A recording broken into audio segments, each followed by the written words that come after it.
The story began at Valjeer Academy, during the graduation ceremony held in the Academy's grand marble hall under a pristine sky. Among the names called that day was Michael Foxon, a standout graduate. As he stepped onto the podium, he greeted the audience with calm confidence, introducing himself as a proud second-year graduate of Valjeer Academy. In the distance, reclined on a thick branch, a young man watched him with a mocking smile. He remembered a time when Michael could barely string together a greeting without stuttering. His gaze lingered on Michael's white hair, which he mentally compared to a drifting puff of cotton. From his perch, he listened as Michael continued, voicing heartfelt gratitude for the 3 transformative years he had spent at the Academy. Michael stated that those years had been the most important of his life. The observer, Chris, smiled faintly, lost in his own memories. He reflected on how taxing it had been to stay in the shadows, playing the part of a background character. But with his main mission now behind him, he believed he could finally settle into a quiet, ordinary life. That belief shattered the moment Michael mentioned his name. He proclaimed that he owed everything to his mentor and guide, Chris. The words stunned Chris. Michael turned his gaze skyward, offering thanks and saying he wouldn't be who he was without Chris's unwavering support. Chris remained frozen, confusion growing. Michael didn't stop. He thanked Chris for never giving up on him, even during his weakest moments, and for always standing by him. Then, with resolute sincerity, Michael asked for a chance to return the favor. He declared that he would stay by Chris's side for the rest of his life, a pledge that left Chris speechless. The crowd reacted with loud protest. Chris suddenly realized that many explorers had been eyeing Michael for recruitment, drawn by his remarkable abilities. As the commotion grew, several other graduates, former students of Chris, rose from their seats. They announced their intentions to follow Michael's lead. They shared their desire to accompany their former teacher, Chris Dutton. One by one, 5 students pledged themselves to him, leaving Chris overwhelmed, unable to grasp what was unfolding. He began to question the situation, wondering how he had landed in such a bizarre role. Panic gripped him, and internally he screamed that he was nothing more than a forgotten side character. He feared he had derailed the story entirely. Memories from before his teaching days at Valjeer Academy flooded back, specifically, a brutal car crash from his past life. Lying on the pavement, blood pooling beneath him, he had seen a strange message appear before his fading eyes. It had labeled itself a main mission. A new life for something. It had asked if he wished to accept. Chris had felt a surge of fear, wondering if death had finally come for him. But then the word live appeared, urging him to choose. With desperation and resolve, Chris decided he didn't want to die, not there, not then. Clinging to the urge to live, he reached out and accepted the mission. The instant he made that choice, he awoke in a strange new place. A woman in formal attire welcomed him, remarking that he had finally regained consciousness. Chris noticed that she couldn't see the same floating message he did and was shocked when she addressed him by a new name. She handed him an identification card labeled Chris Dutton, informing him that he was the newest faculty member at Valjeer Academy. Despite the foreign symbols, he found himself able to read it clearly. She explained that his first day had technically already passed. The welcoming ceremony was over, delayed due to a train accident he had been involved in. She reassured him that the Academy would understand his absence. Panic seized him. He demanded a mirror, needing to see his new face. As he looked into it, another message appeared, stating that he had been reincarnated as a teacher at Valjeer Academy, and his main mission would span 3 years. Chris suddenly remembered Valjeer Academy was the setting of a fantasy novel he used to read casually. The plot had centered on a weak protagonist who gained godlike power and changed the world. Chris scoffed, thinking about the absurdity of his new reality, but details of the story eluded him and he couldn't recall who exactly Chris Dutton had been. Another message appeared, warning that a teacher must have students, and that he had just 24 hours to report to the Academy's main gate. The penalty for failure: death. Terror struck him. He began to scream, paralyzed by the threat of dying once more. The nearby staff member looked at him with deep concern, believing he'd gone mad. Discharged early from the clinic, Chris winced from the lingering pain. As he wandered the city, he grumbled about being nearly broke. The clinic had drained half his funds. He recalled the nurse coldly demanding an outrageous sum for treatment. Now, he realized the local currency was gold, and the Academy was a half-day's walk away. Still disoriented, he wondered who exactly Chris Dutton was supposed to be. On instinct, he attempted to open a personal status window. It materialized, revealing stats that were both ridiculous and depressing. He was marked as a reclusive mage with passable magical power, the agility of a snail, and defense weaker than paper. Then came the real blow. A red warning. A legal player. No magical skills permitted. Chris stared in disbelief. All those stats were worthless if he couldn't cast a single spell. He shouted at himself in bitter humor, asking if he'd been reborn into a pirated version of the world. Passers-by gave him odd looks. His anxiety only worsened. He remembered that in this world, only monsters lacked the ability to use magic. Fear crawled through him. If anyone discovered his condition, he could be branded a monster and executed. He imagined pleading for his life before a furious crowd. Then he noticed the countdown still ticking away. It pushed him into motion. He told himself there was no time for panic. He reminded himself he'd been given another chance. There was some luck in this.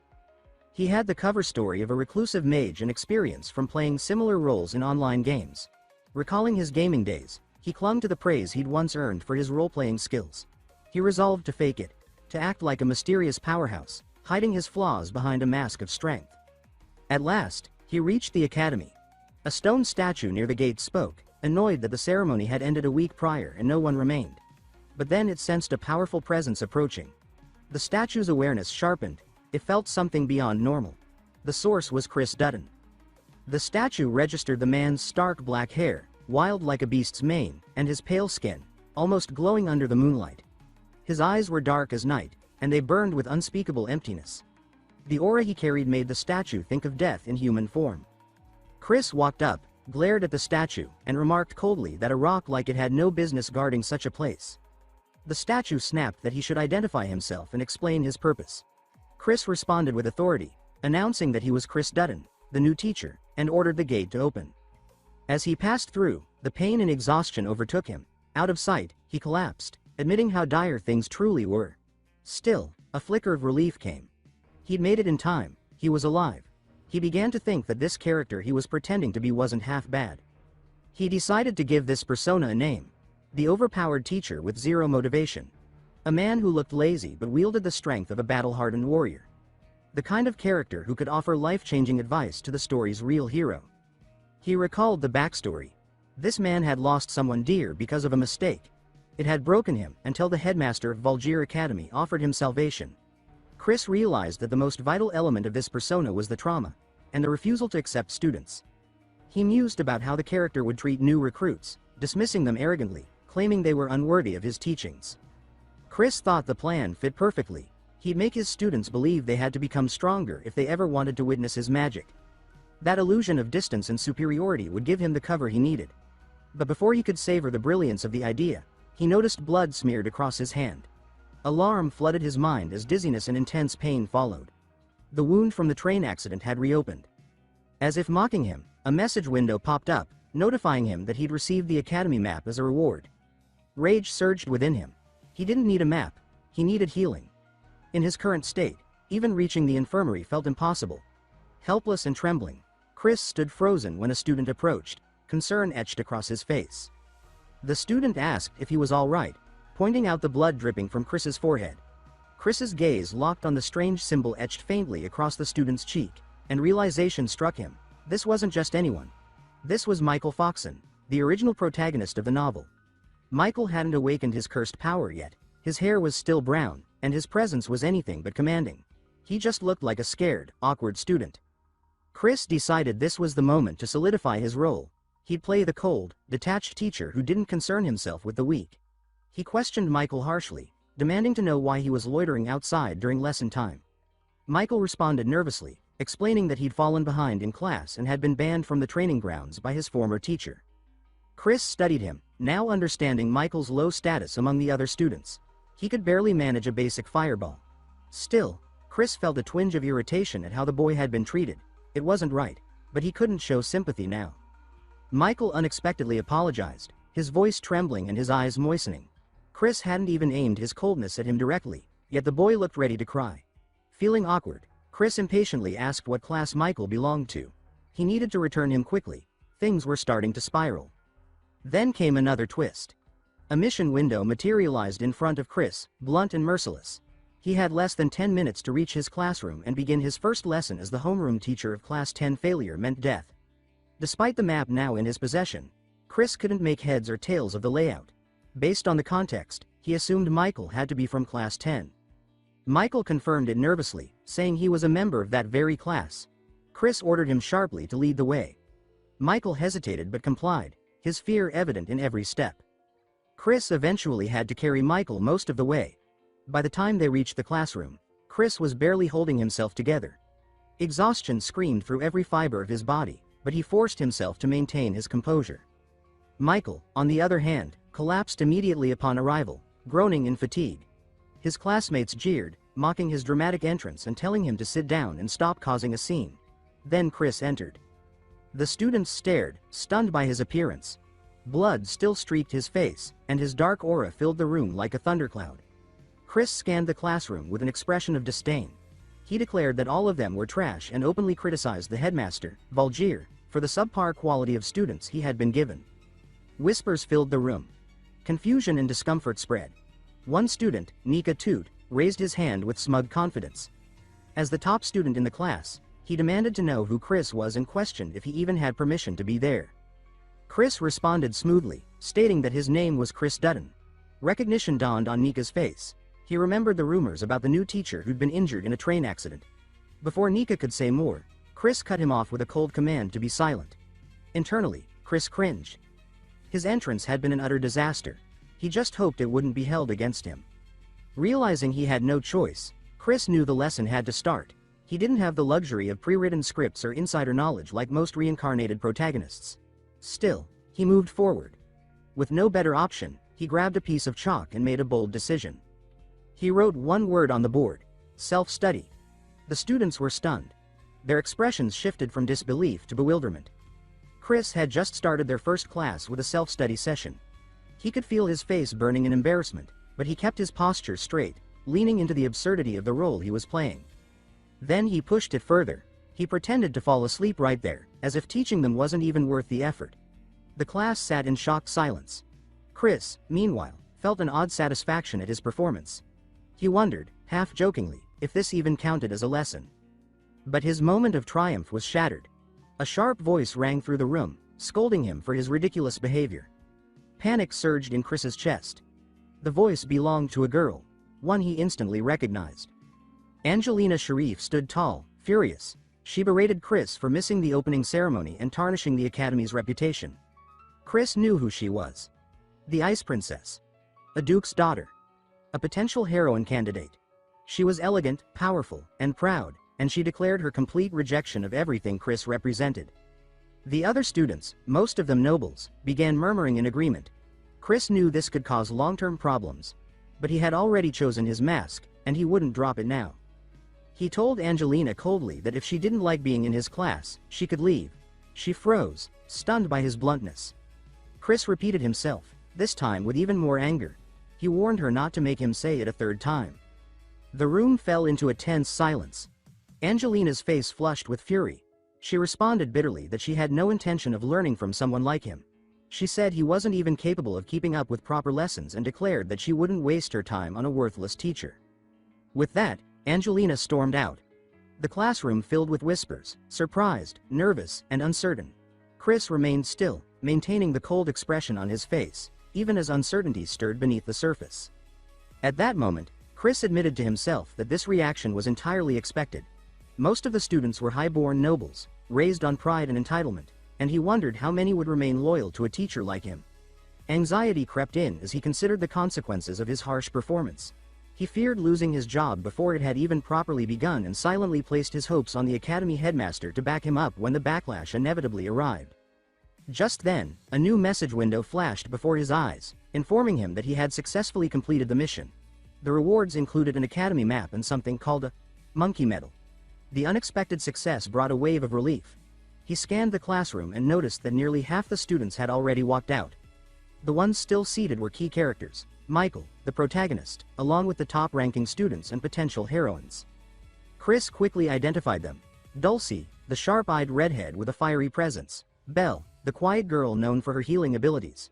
He made a mental note to delay introducing the last key member of the cast, who hadn't appeared yet. Now was the time to play the role of the wise mentor. Standing straight, he addressed the remaining students with a voice filled with confidence and grit. He warned them that learning magic with anything less than complete dedication was a direct path to death. He declared that Valjeer Academy was not a school. It was a killer's forge. His words hit like a whip. Shock spread across the room. The students were left stunned, their wide eyes betraying both fear and confusion. Chris pressed forward, explaining that the so-called accidents involving students were no accidents at all. They were cover stories for those who had mishandled the power they wielded. He asked them plainly if they were truly ready to bear the consequences of failure, of magic unchecked. Silence fell over the class, deep and complete. No one dared to speak. Satisfied, Chris turned on his heel and exited the room. Outside the building, laughter burst out of him. Loud, uninhibited relief. It felt like a decade of his life had just been carved out from the sheer pressure of staying in character. He knew he had to adapt, and quickly. This world was no dream. His thoughts turned to the monkey medal, the quirky little item he'd earned. He pulled out the keychain and examined it.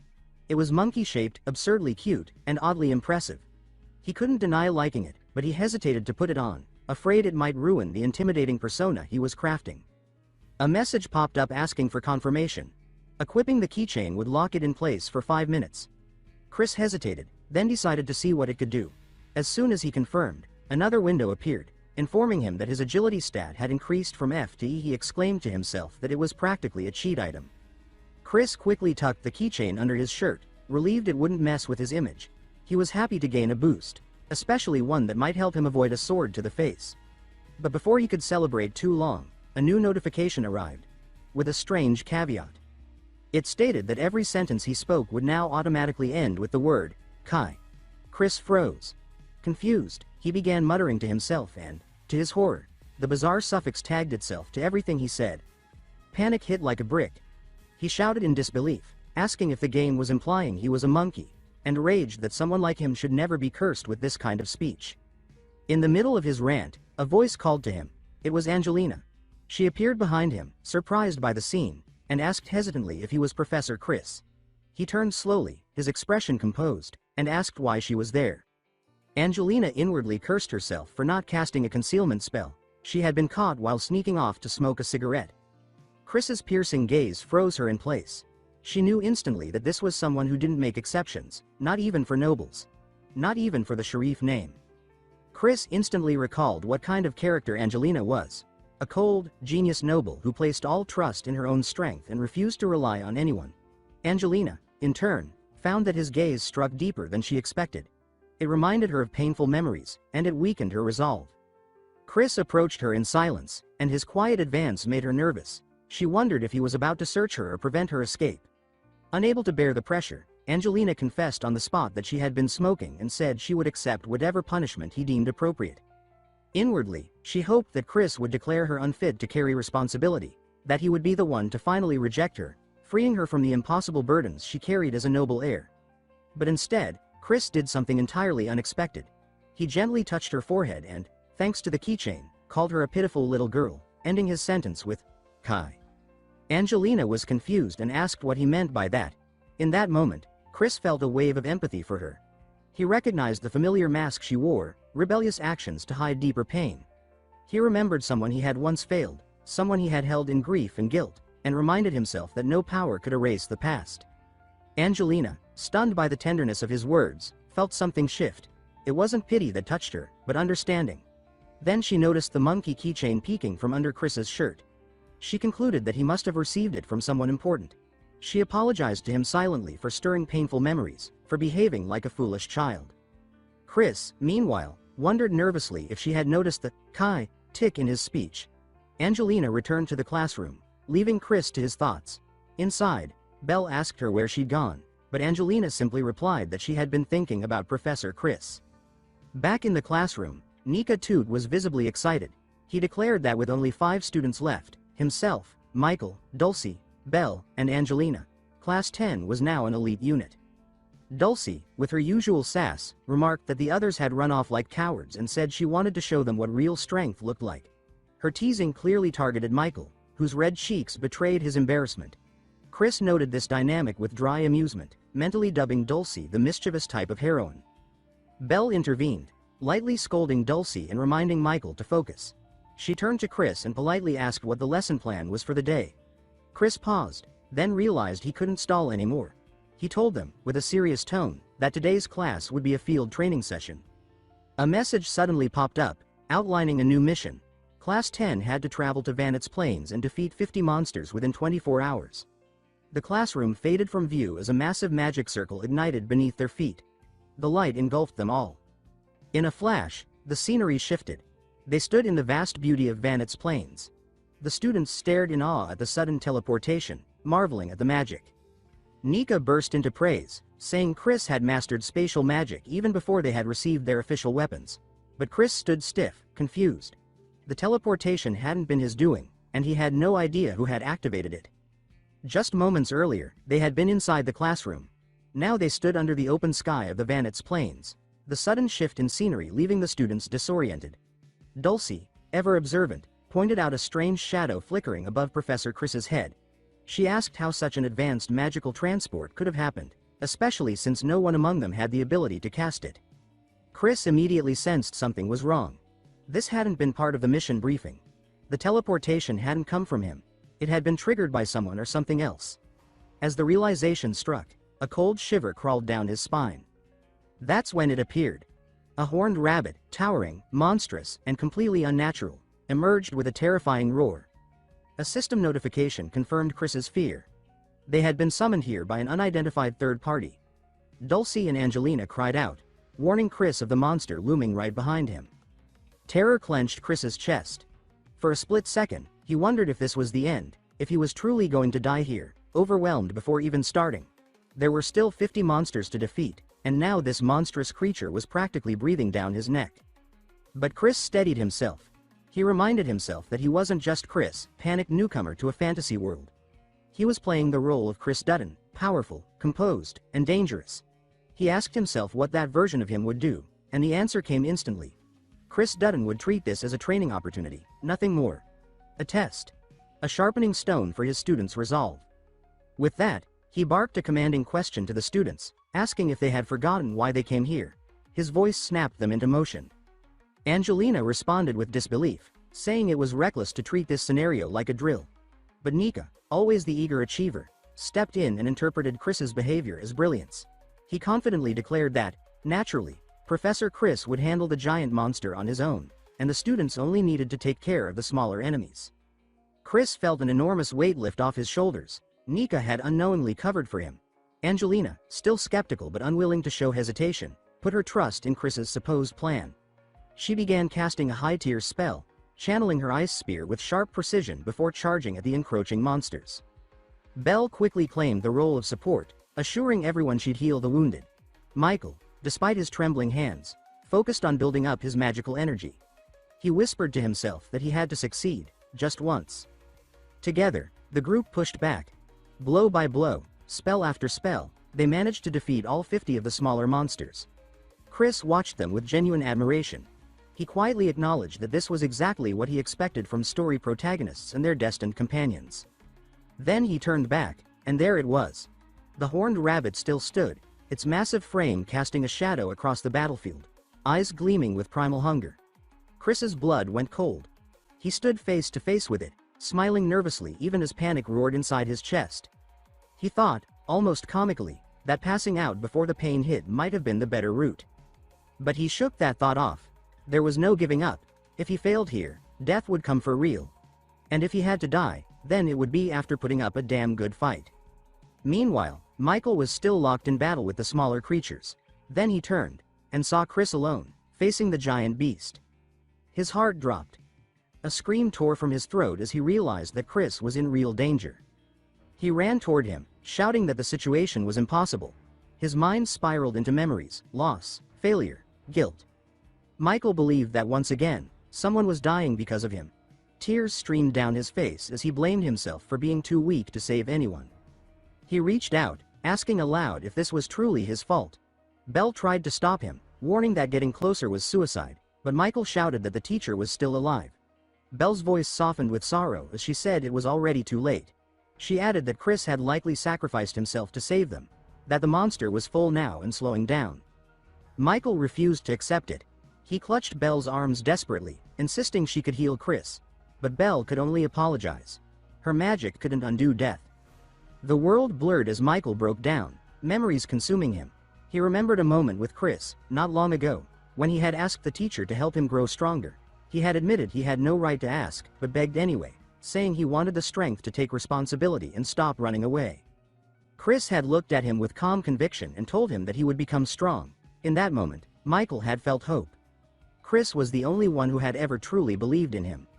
Now, Dulcie's voice rang across the battlefield, fierce and determined. She shouted for the others not to give up and to keep fighting. Nika responded immediately, unleashing a powerful offensive spell to rally the group. But Michael remained frozen. He still believed he was the weak link, the one who should have been eaten instead. Belle pleaded with him to flee, but he stayed put, sobbing, wishing death upon himself if it meant saving the others. And then it came. A voice. Cold, eerie, and strangely gentle. It whispered to Michael that if he truly desired strength, he had to take its hand and surrender to it completely. The voice promised power, but at a price. Michael faltered. His grief began to give way, but then, something shifted. A sudden change. A flash of light. A voice cut through the chaos, ordering everyone to stop immediately. Chris stood tall, alive and unbroken. The monster was dead. Chris's clothes were torn, his face bruised, but he radiated authority as he sarcastically asked why his students were trying to flee when there were still monsters left to kill. Shock swept across the field. The impossible had happened. Chris had survived. At that moment, a new message window appeared in front of him. It confirmed that 27 out of 50 monsters had been defeated. The mission was far from over, but their greatest obstacle had already been crushed. The path forward was beginning to clear. One student shouted in disbelief, asking if Professor Chris had allowed himself to be eaten on purpose just to strike the monster from the inside. Chris didn't clarify, but he silently thanked the student for giving the perfect excuse and ran with it. He scolded the class for making noise and losing focus, reminding them sharply that today was their field training. He chastised them for forgetting their mission and attempting to flee at the first sign of chaos. Another student, Nira, called out, warning that it was too dangerous to return to the battlefield now. The red-headed Dulcie, brimming with confidence, announced that her eyes wouldn't miss a single detail. She added playfully that even if the others had been fooled, she would figure out whatever Chris was hiding. Her tone was light, but the threat behind her words sent an involuntary shiver down Chris's spine. She frightened him more than most monsters did. Looking around, Chris noticed that several students were in tears, because of him. Guilt tried to claw its way to the surface, especially when his gaze landed on Michael, the protagonist. He questioned what kind of main character Michael was supposed to be, considering his powers were still dormant. Chris felt a pang of responsibility but quickly buried it under his usual cold facade. Angelina stepped forward, demanding answers. She asked if it had really been necessary to go that far. She explained that after seeing him get eaten, the students kept fighting, thinking it was a test. She accused him of recklessly risking everything for what she called a dangerous performance, criticizing him for not ending the battle instantly. Chris considered whether to explain the truth, that the monster had exploded from within because his overwhelming magical energy had been too much to digest. Monsters were drawn to magic, and Chris's presence was like gourmet bait. But instead of sharing that detail, he responded icily that anyone unhappy with his methods was free to leave. Michael stepped in, voice shaking with remorse. He apologized repeatedly, vowing never to repeat the same mistake. He begged Chris not to abandon him.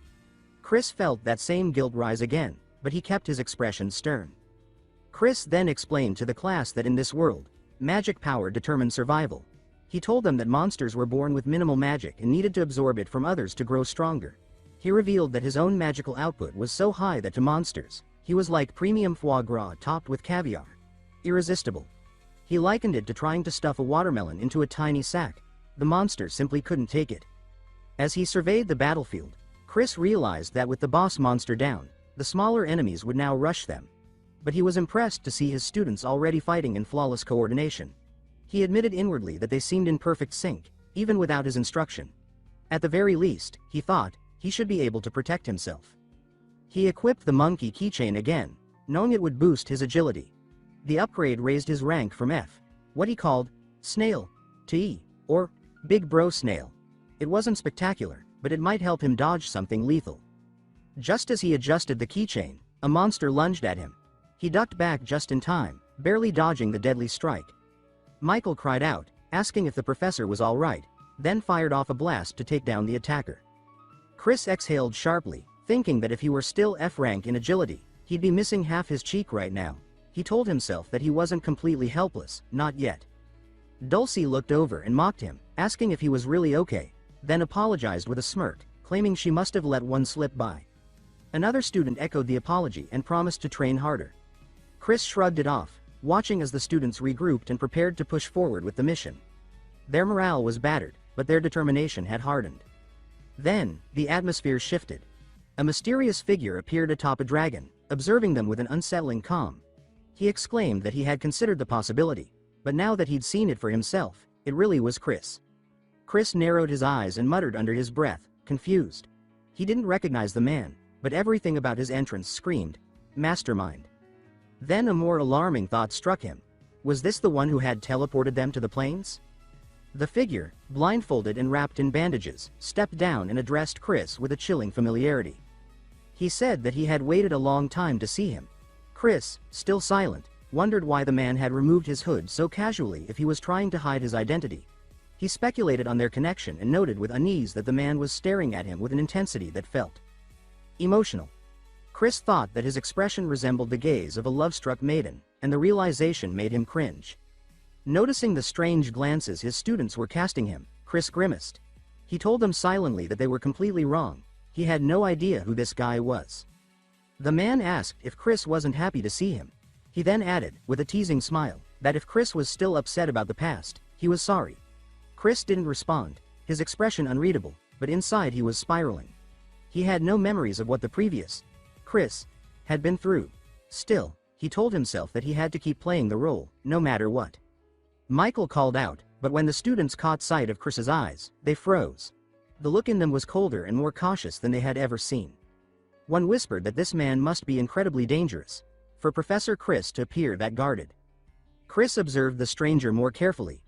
The man was controlling monsters like they were pets. That could only mean one thing. He was likely the one who had summoned the horned rabbit in the first place. The figure sighed dramatically, lamenting that he had thought someone had killed his precious darlings, only to find out it was Chris. Michael trembled as he admitted that without Chris's intervention, he wouldn't have survived. The man continued, explaining that his master had merely wanted to check on the young master's progress. He admitted he had planned to kill one of Michael's friends in front of him, just to test him, but hadn't anticipated Chris showing up. He then asked Chris to see it from his side too. The hooded figure stepped closer and placed his hands on Chris's shoulders. The students tensed, ready to strike, but Chris raised a hand to signal them to stand down. Still silent, Chris listened as the man asked why he hadn't said anything. He remarked that making excuses didn't suit Chris. Michael watched with growing dread. He could see Chris's killer expression, but noticed that he wasn't retaliating. Michael wondered if it was because of them, if Chris was holding back for their sake. The thought frustrated him. He hated being a burden. He admitted silently that at his current level, he could only fight monsters already on the brink of death. The man told Chris that since they were both just following orders, he wouldn't interfere further. Then, with a softened tone, he added that a simple, "good job," from Chris would lift his spirits. Michael observed him with narrowed eyes. He thought that the man seemed to care for Chris, but the tone of his affection was twisted. This wasn't friendship. It was selfish obsession dressed as devotion. The figure offered to help Chris if things were too difficult, reminding him that he had always said his face was beautiful. Then, with no warning, Chris struck. In a single flash, the hooded figure was caught off guard. Michael was tense. Chris had suddenly drawn a sword and placed it against the neck of the stranger, and Michael was still trying to process what just happened. His mind raced. Where had that sword even come from? Creation magic was rare, nearly impossible. Only a handful of people across the continent could wield it. But then again, if anyone could, it would be Professor Chris. Chris asked the stranger what kind of nonsense he had been spouting all this time. He told him to go talk in his sleep, calling him trash. The stranger tensed but responded that Chris was still holding a grudge over that, wasn't he? Chris smiled on the outside, but internally, he was shaken. He thought to himself that he had been saved thanks to the protagonist defeating the 50th monster. He had wished for it so badly, prayed in his heart that at least one of the fallen enemies would be taken out. A short while before, Michael had felt disheartened. He wasn't on the same level as Chris or that stranger. That fact stung. But despite that, he'd done what he could. He'd killed a monster. And that single act completed Chris's task from the system: defeat 50 monsters. As the task cleared, the system notified Chris of his reward. He had obtained the map of Vidal Academy, 3/4, and an ancient sword. The system instructed him to remove the monkey keyholder and equip the rusty sword instead. Chris, without hesitation, asked the system to do it immediately. The rusty, ancient sword materialized in his grip. That's why it was in his hand now, pressed against the stranger's throat. The system explained that the sword could cut through most materials and had 3/3 usable durability. Chris thanked Michael aloud and, silently, he thought that it was thanks to him that he managed to preserve both his life and his dignity. He acknowledged to himself, Michael had done well. The stranger commented that Chris didn't seem in the mood to talk today and said he'd come back another time. He added that if Chris ever needed help, he could be reached through the master. But Chris responded sharply. He told the stranger that if he didn't want his mouth torn open, he should vanish immediately. Internally, he was relieved that the stranger left without further drama. Once the stranger was gone, Chris and Michael turned their attention to the students. The fear was obvious on their faces. Dolce remarked that she had barely been able to breathe and had run out of mana. Michael asked if she was okay. Chris didn't reply. Instead, he instructed Angelina to send word to the academy. They needed a carriage to return. Angelina responded that she understood and added that it would have been better if they'd called for reinforcements earlier. Dolce commented that if their teacher had used spatial magic, everything could have been wrapped up in an instant. Chris didn't answer that either. Michael interjected, suggesting that Professor Chris was just tired and probably needed some time to think things through. Hearing that, tears welled up in Chris's eyes. He thought that he was truly glad Michael had been there today. Eventually, all members of Class 10 returned safely. The next day, Chris carried on with his usual routine, but his mind was still heavy. He thought that things were getting off to a rough start. He reflected on the life he had lived up to now and considered the man with bandages. That man was likely the character Maria. Not many had the ability to create chimeras or control monsters, and in the original story, Maria had never even been visually described. Being followed by someone so blatantly suspicious could only spell trouble. And Chris's instincts proved correct. A man stood in front of him now, causing a flicker of confusion in Chris. That man was Eugene, the homeroom teacher of Class Y. He greeted Chris and noted that he hadn't seen him in the cafeteria yet. He asked if Chris had eaten. Chris looked at Eugene and thought, of course, him too. The events of the field training had been so regular that the principal had summoned Class 10 immediately upon their return. But instead of disciplinary action or interrogation, the principal chose to reinforce the academy's defensive magic circle and imposed a gag order on the entire incident. On top of that, someone was assigned to monitor Chris. That someone was the narrow-eyed Eugene. Chris figured the principal had pieced it together, that the person who approached him had ties to the Demon Lord's army. Since there was a chance Chris might be colluding with them, the principal had appointed Eugene to keep an eye on him. Over 10 years ago, the Demon King had been defeated by the Holy Emperor and was believed to be long gone. But just like every fantasy cliché, he had only gone underground, working from the shadows to make a return. The story's protagonist was supposed to rise, hold himself back, and then take revenge. That was the premise of the strongest Demon King hero tale. And now Chris was caught in the middle, trapped between the Holy Emperor's faction and the Demon Lord's army. If Eugene caught on to anything, Chris knew he'd be in deep trouble. Eugene asked again if Chris wanted to have lunch together. Chris told him he was noisy and annoying, and that he should just disappear. Eugene replied with a calm tone, asking if his voice had been too loud. He then offered to lower it and added that many people told him he had a nice voice. Seeing Eugene act so bizarrely, Chris felt a surge of anger building inside. He clenched his fists but kept his cool. Inwardly, he questioned whether this guy was some kind of pervert too. He wondered bitterly if everyone around him had a screw loose. Then, keeping his tone sharp, he told Eugene to shut his mouth. Eugene only laughed in response. He said that shutting his mouth would be difficult, unless, of course, Chris wanted to cover it with his own hands. Chris shot back with a harsh reply, telling him to shove his own fist in his mouth. Just then, a new system quest popped up in Chris's mind. Wish of the Earth God 1-4. Building relationships with fellow teachers is also important. Try inviting a fellow teacher to hold a joint class. The rewards were listed. The map of Vidal Academy for the 4th S, and a rotten Mandragora route. But then came the kicker. Failure means death. The countdown started. 48 hours. Chris thought to himself that they weren't even pretending to hide the malice anymore.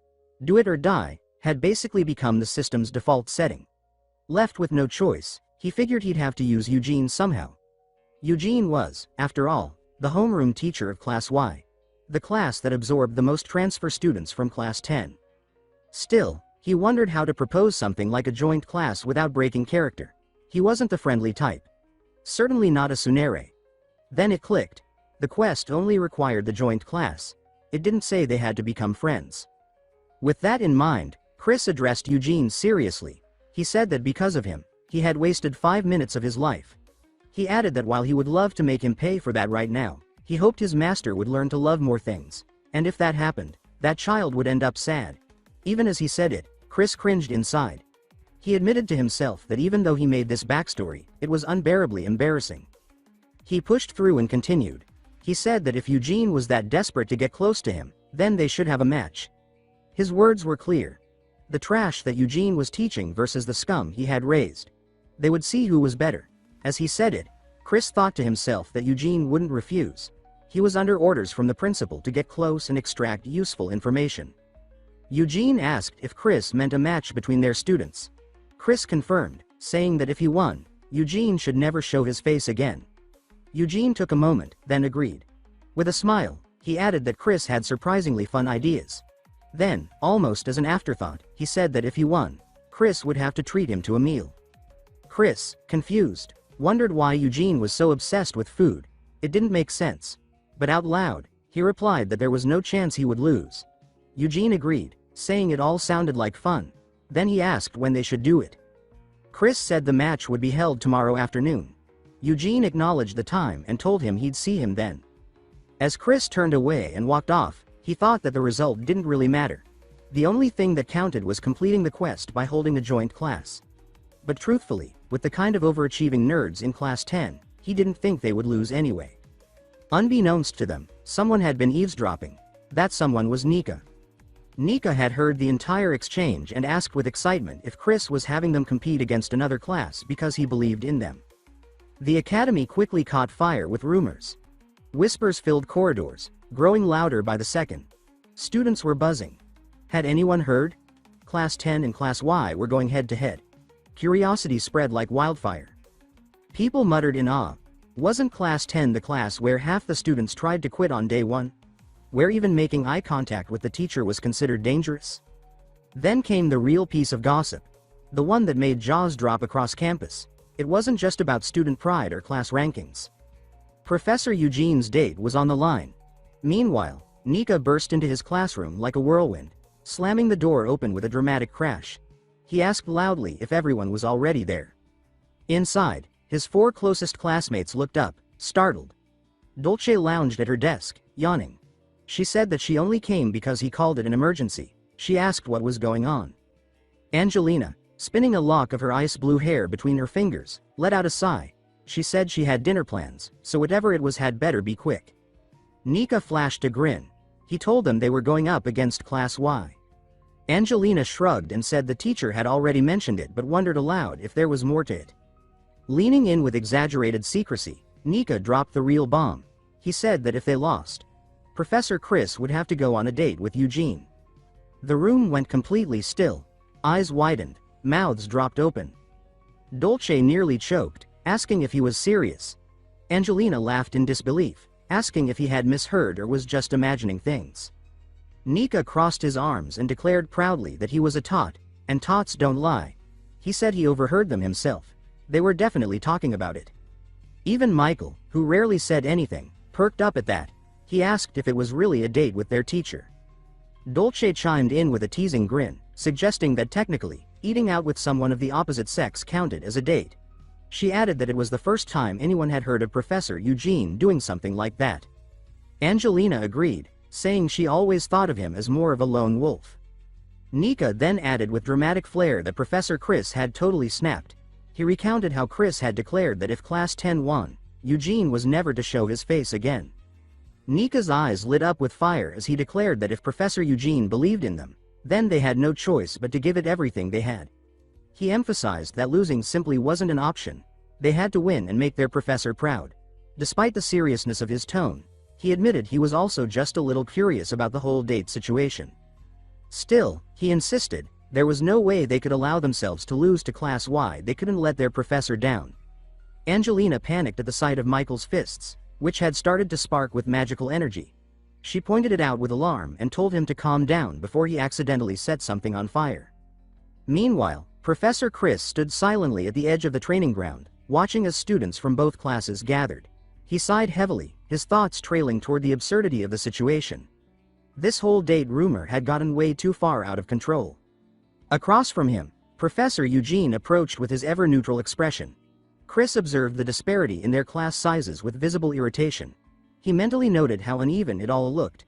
There was no way this setup was balanced. Eugene broke the silence by explaining the match format. He said it would be one-on-one duels, and the first team to achieve 3 wins would be declared the victor. Chris scoffed at the structure, remarking that it all seemed like such a hassle. He sarcastically suggested it might be quicker to just throw everyone in and let them brawl it out. Eugene calmly countered that it was too early in their training to be teaching team battles.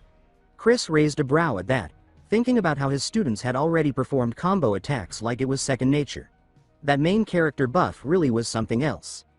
Without hesitation, he was told to pick his first fighter. Chris didn't overthink it. His strategy was simple: level up and smash through everything. Nika was his first choice. Nika stood at attention, offering a proud salute. He said he would return victorious. Chris, deadpan, reminded him that it wasn't a battle to the death, but he appreciated the enthusiasm. The arena buzzed with anticipation. The referee raised a hand and announced the first match: Nika Todd versus Serena Gale. The rules were simple: whoever hit 0 health first would lose, and the match would end instantly. He ordered the fighters to take their positions and began the countdown. 3, 2, 1. Begin. Serena lunged in aggressively, her blade cutting through the air, but Nika met her with perfect timing. He inhaled, then countered with a clean, powerful arc of his sword. There was a loud clang, and Serena went flying. She dropped to the ground, stunned. The crowd gasped. The referee declared Class 10's Nika Todd the winner of the first round. Nika jogged over to his opponent and offered a hand. He asked if she was all right and offered to help her up. Serena gritted her teeth but managed a faint smile, promising to win next time. Chris blinked in disbelief. He looked around, expecting shock, but no one else seemed fazed. He overheard murmurs from other teachers. They said it wasn't surprising. It was the Tots, after all. High expectations came with the name. Chris nearly choked. That kind of power from a support class? He couldn't believe it. Off to the side, Michael beamed with pride and commented on how strong Nika had become. Chris exhaled, feeling a strange mix of relief and awe. At least he wasn't the only one blown away. Eugene, calm as ever, asked who was next. Chris smirked and pretended to ponder it, but he already knew. His next pick was Angelina. Angelina straightened immediately and said with confidence that she would bring home another win. Chris had already calculated the rest. With Angelina in play, this could be wrapped up quickly. There was no need to risk the healers or the rookies. Michael looked up at Chris, his eyes hopeful. He silently begged for a chance. Dolce giggled and teased him, wondering why he was giving her such a look. The referee's voice cut in. The second match was about to begin. Angelina summoned her ice spear, shimmering with raw magic, and charged. Her opponent parried, but her rapid and unrelenting strikes forced them backward. Teachers on the sidelines whispered in recognition. They acknowledged her as the heir of the sheriff family, her ice magic textbook perfect. Chris's jaw slackened slightly as he watched the battle. The sound effects alone, those sparkles and crashes, made it feel cinematic. It was seriously cool. With a final, blinding thrust, Angelina knocked her opponent off their feet. The referee raised a hand and called it. Class 10's Angelina Sheriff had taken the second win. Angelina gave a satisfied grin and looked over at Chris with a proud glint in her eyes. Chris thought she looked like a smug family pet waiting for praise. He wanted to acknowledge her, but had to stay in character. He barked at her to get back in line. Angelina flinched and replied that she was already on her way. Eugene, meanwhile, crossed his arms and noted aloud that just one more win would end it for them. Chris cracked his knuckles and declared it was time to finish things. He called out his next fighter, Dolce. But then, suddenly and loudly, she raised her hand and announced her forfeit. Gasps echoed around her. Nika's eyes widened in confusion. He asked if she was sick or maybe if she was giving up to let the professor go on a date. Chris turned his head sharply. He thought to himself, what's a date? But he pushed that aside and asked Dolce for her reason directly. Had she gotten cold feet? Dolce shook her head with her usual easygoing smile and said it wasn't that. She explained that it just didn't feel fair. Technically, she said, she shouldn't be allowed to compete in a one-on-one match. Chris frowned slightly. Deep inside, he knew she had a point. Dolce had an invisible sixth member of the protagonist party. Her twin sister. But that fact was supposed to remain a tightly guarded secret. No one else was supposed to know about the existence of her twin due to complicated circumstances. He watched her closely, trying to figure out what she was plotting. Dolce turned toward Michael with a teasing gleam in her eye and declared that he would take her place. Chris sighed inwardly. Of course. She was trying to hand the spotlight to the protagonist. She likely thought it was time to let him shine. Chris didn't really mind. Losing once wouldn't be the end of the world. He called out to Michael, asking if he was ready. Michael stepped forward, fists clenched, eyes blazing with determination. He said he would give it his all and make sure to win. Chris nodded mentally. It was just a match between students, it should be fine. The match officially began. Michael stepped into the arena with tense shoulders and a burning resolve. Across from him stood a student with a twisted grin and eyes full of malice, the academy's most notorious bully. The bully sneered as he locked eyes with Michael. He said that Michael, a filthy, cursed commoner, should feel honored just to face him in combat. From the sidelines, Chris's expression changed instantly. His eyes widened, and cold sweat trickled down his back. He realized, too late, that this was one of those mob characters, those generic bullies written into the world specifically to torment the protagonist. The bully stepped closer, mockery thick in his voice. He called out to Michael, goading him to say something, anything. But Michael stood motionless. His face was pale, locked in place, his jaw clenched. He couldn't respond. Chris tensed. He knew characters like this existed in the scenario, but the timing couldn't be worse. The bully, sensing weakness, doubled down. Then came the unforgivable line. He asked Michael how it felt to enroll at the academy after killing his own mother, calling him trash. Michael's entire body reacted violently. His posture stiffened, his features twisted with pain, and rage pulsed behind his eyes. A sharp, splitting headache struck him, and through gritted teeth, he managed only a broken warning.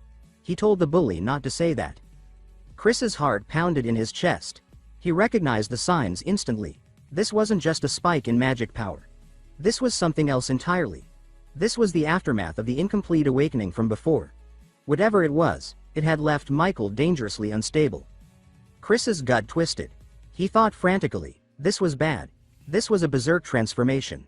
The bully, clueless and arrogant, just laughed. He told Michael to stay still and boasted that he'd finish the match in a single blow. Chris couldn't take any more. The time for playing roles was over. Without hesitation, he shouted across the arena. The match is cancelled. But he was too late. An overwhelming, pitch-black aura erupted from Michael's body. It poured out like ink from a shattered bottle, forming a storm of malevolence around him. The air turned heavy, crackling with unstable energy. Students and teachers alike froze in place, horror painted across their faces. Chris stood frozen for a moment. It was already too far gone. Michael had fully transformed into a monster. His face contorted, no longer human. His true self had been completely submerged under a tidal wave of demonic energy. Panic swept through the crowd. Screams erupted from the bleachers. Monster! Monster!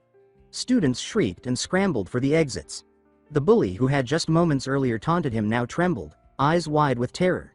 He begged for someone, anyone, to help him, his voice cracking in desperation. At that moment, a familiar ding echoed in Chris's mind. A system window popped up in front of him. Quest difficulty may change depending on the situation. Please successfully complete the class as a teacher. Chris's jaw locked tight. He cursed under his breath. They were doing it again. The system was throwing impossible demands at him. They wanted him to stop the protagonist's rampage, physically. He had no other choice. With no time to spare, Chris sprang into action. The students gasped as he marched toward the chaos without hesitation. Someone shouted his name in alarm. Teacher Chris. Chris clenched his fists. He reminded himself that, at the very least, this environment was designed so no one could die. And maybe, just maybe, there was still a sliver of Michael left inside. But just before he could reach the boy, Eugene stepped in. The other teacher appeared beside him, chanting quickly and conjuring glowing magical chains. He launched the bindings toward Michael, wrapping them around his body. The hope lasted only seconds. With a guttural roar, Michael snapped the chains like thread. A pulse of corrupted magic exploded outward, sending Eugene flying across the arena. He crashed hard, unconscious. The crowd erupted in screams. Another teacher cried out, ordering everyone to fall back and for faculty to prepare restraining spells. But panic spread just as quickly as the aura. One teacher screamed that it was no use. The magic wasn't working. The corrupted energy was disrupting everything. Voices echoed. It's impossible, we can't stop him. Teacher Chris. Run. But Chris stood firm. He stepped into the dense, suffocating fog of energy, completely unflinching. Michael's monstrous figure twitched and froze. His glowing eyes locked onto Chris. For a moment, just a moment, something flickered inside them. One student whispered aloud that Chris wouldn't run. If it was him, he'd never abandon them. Michael, through the storm of darkness, trembled.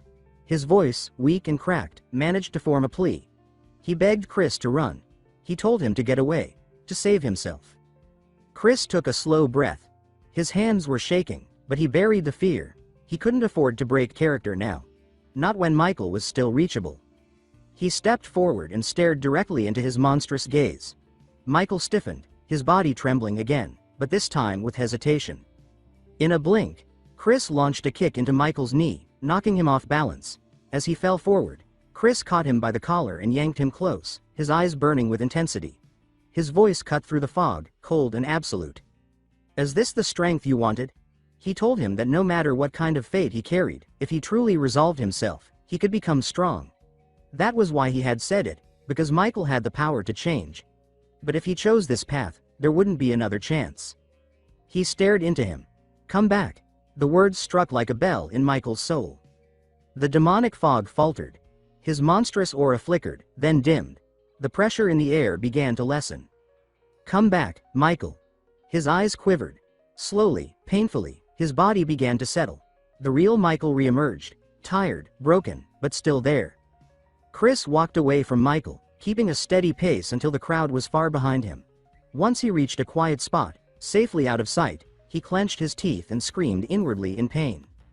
His hands were scorched. The contact with Michael's demonic energy had seared through him. As he bit back the agony, a familiar system notification flashed before his eyes, alerting him that the quest was now complete. The reward list appeared. A Vidal Academy map and a Rotten Mandragora route. His map updated in real time. A new feature unlocked, location detection. As for the route, it was marked as a consumable item. It increased recovery speed by 200%, but with an unknown side effect. The system stated plainly that all Chapter 1 quests were now officially complete. Opening the map function, Chris checked his surroundings, even though his mind lingered on Michael. Concern tugged at him, but instead of heading toward the protagonist, he turned down another path and entered a building.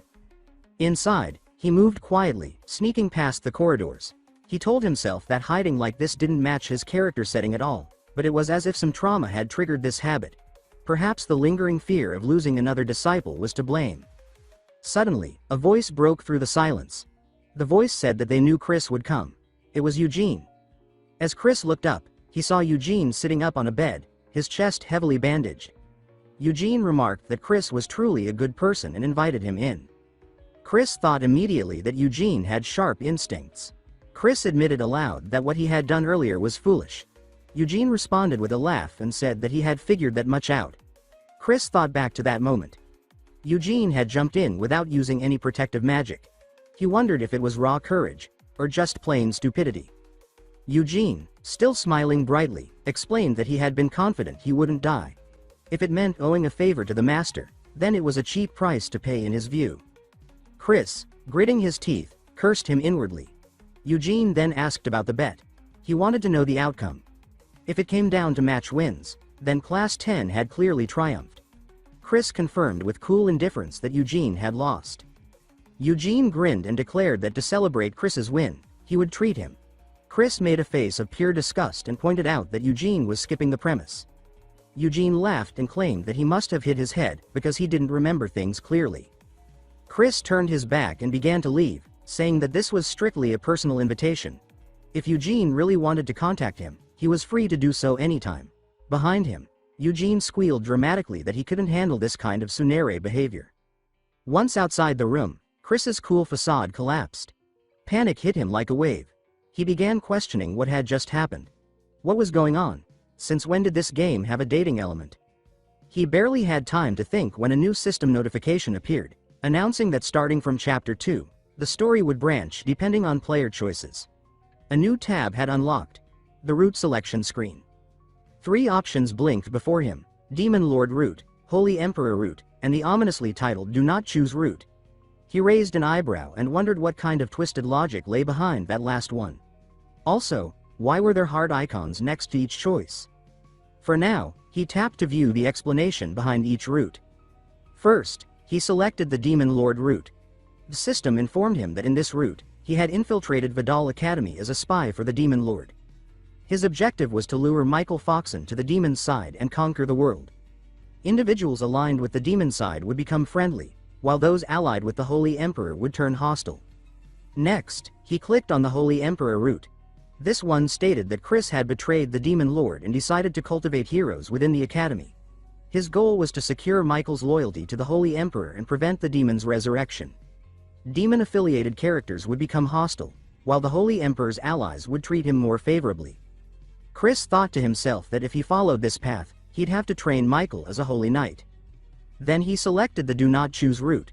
The system asked in disbelief. Not choosing? Really? It labeled the route as a terrible option for indecisive, incompetent players. Characters on both sides would become suspicious of him. Chris considered the warning. He acknowledged internally that being part of a faction offered more security, but each path had a major drawback. Choosing the Holy Emperor route meant dealing with someone like Maria. But if he aligned with the Demon Lord, Eugene would become his enemy, a fate he absolutely didn't want. That left only one path. He tapped the screen, accepting the Do Not Choose route, and muttered that there was no turning back now. At first, he didn't regret it. But that didn't last. The flutter of a butterfly's wings, he thought, could stir up a storm. Any consequence was fair game now. He found himself shouting aloud in his room, questioning why he, a supposed main character, was suddenly being thrown out of his job the very next day. He remembered the look on his colleague's face when she told him that he was now on leave, per the principal's orders. She would be taking over Class 10 starting tomorrow. The reason? The principal claimed Chris had been acting too independently, so he was being put on temporary leave. Chris suddenly remembered the system warning. Individuals on both sides would become wary. He connected the dots. His choice of the Do Not Choose route had officially branded him as suspicious. Rumors began circulating throughout the school. He collapsed on his bed with a groan, admitting that the other routes were still too dangerous. Besides, his character was supposed to be unreadable. He never expected to be kicked out for it, though. The Demon Lord route was too dangerous to even consider, and the phrasing in the Holy Emperor route, pledge loyalty, bothered him. Fanatics never used that kind of language without reason. Because of his character setting, he couldn't even grovel and beg them to reconsider. Just as he began to convince himself to enjoy this rare vacation, another system notification hit him. Parent Master Day was approaching. He froze. This was the first time he had even heard of it. The system explained that the students' parents were naturally curious about how their tuition fees were being used. As a master living off their money, Chris was required to make the event a success for Class 10. A reward box would be given upon success. Failure, naturally, would result in death. He had 72 hours. Chris exploded in frustration, yelling at the absurdity of holding a Parent Master Day for students who weren't even in elementary school. He questioned whether he could even prepare a class worth showing. But more urgently, he was currently unemployed. Determined, he clenched his fists. Vacation was over before it began. He had 72 hours to return to work and survive. The sun cast a steady warmth over the academy grounds when the silence of the classroom broke. The professor was absent, and Belle's brow creased. She recalled that the professor had mentioned a substitute would be filling in for a while, though the reason remained unclear. No one had been told why. Dolce let out an impatient hum. She muttered that the professor had probably had enough of them and chosen to walk away from the class altogether. Her chin rested lazily on her hand, her gaze distant and chilled. Belle observed her in silence, thinking that Dolce was never meant to be confined to classrooms, restless, detached, and unmistakably bored. Angelina's voice rose sharply then. She declared that it was unfair to slander the professor like that, especially when he wasn't present to defend himself. Dolce turned her head slowly, her voice slicing through the air as she replied that anyone with a face like Angelina's had no business talking about sincerity. Angelina flushed bright red, demanding to know what exactly was wrong with her face. Belle stepped in, trying to diffuse the tension. She suggested gently that maybe the professor just needed time off, or that perhaps something serious had happened. A glint flashed off Nika's glasses as realization hit. His fists clenched tightly as he announced with sudden certainty that the professor must have taken the fall for the recent incident. Michael said nothing, simply watching. He knew that the professor would be called to various places after what happened, but he thought that the principal had already settled everything. Yet under the desk, Michael's hands trembled, gripping tighter as clarity set in. He knew now, it was the professor who had shouldered the blame for him. Regret swelled in his eyes. If only he had possessed that same strength, he thought, he might have changed. He hadn't even had the chance to thank him. He stood up suddenly. No matter what, he swore to himself, he would bring the professor back, himself. Sometime later, the door burst open. Nika bursts in and calls out urgently to the substitute professor. His voice cracked as he pleaded for her to get the principal. The substitute professor looked irritated. It was the third disruption that day. But before she could protest, Nika interrupted, his voice shaking as he insisted that this was serious. He warned that Michael was about to lose control. The substitute professor rubbed her temples and sighed, asking how many times she was expected to tolerate this kind of drama. She thought bitterly that these noble-born students were always causing scenes, always bending the school's rules to their whims. None of them ever listened. How much longer would she be forced to play along? Finally, she muttered that if they were so desperate for another outburst, fine, she would check on it herself. She rose and opened the door. There stood Michael, hunched over and clutching his head, groaning that something inside him was about to burst. Dolce scoffed that his performance lacked conviction and advised him to loosen a few buttons for effect, maybe add some passion. Angelina and Belle followed suit, chiming in theatrically, promising they'd personally heal anyone who got hurt. The substitute professor stared in disbelief. Their acting was atrocious. Her voice remained composed as she explained to Michael that if a student truly lost control at the academy, the magical alarm system would activate immediately and alert the staff. Since no such alarm had sounded, she concluded that there was no real threat. Michael's face burned with embarrassment as he offered a quiet apology. Nika grabbed the professor's arm, desperation flaring in his voice as he cried that he couldn't give up, that only Professor Chris could truly bring calm to Michael, and that all he wanted was for the professor to come back. She saw it now. This had been their plan all along. Of course. Chris again. It was always Chris. A raw, wordless fire stirred inside her. Why was that man's name always on their lips?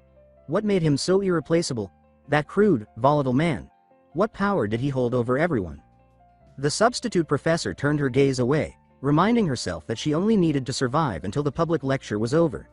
After that, she simply had to win the approval of the students' influential families. Outside, the wind tugged at the faded sign of a tavern.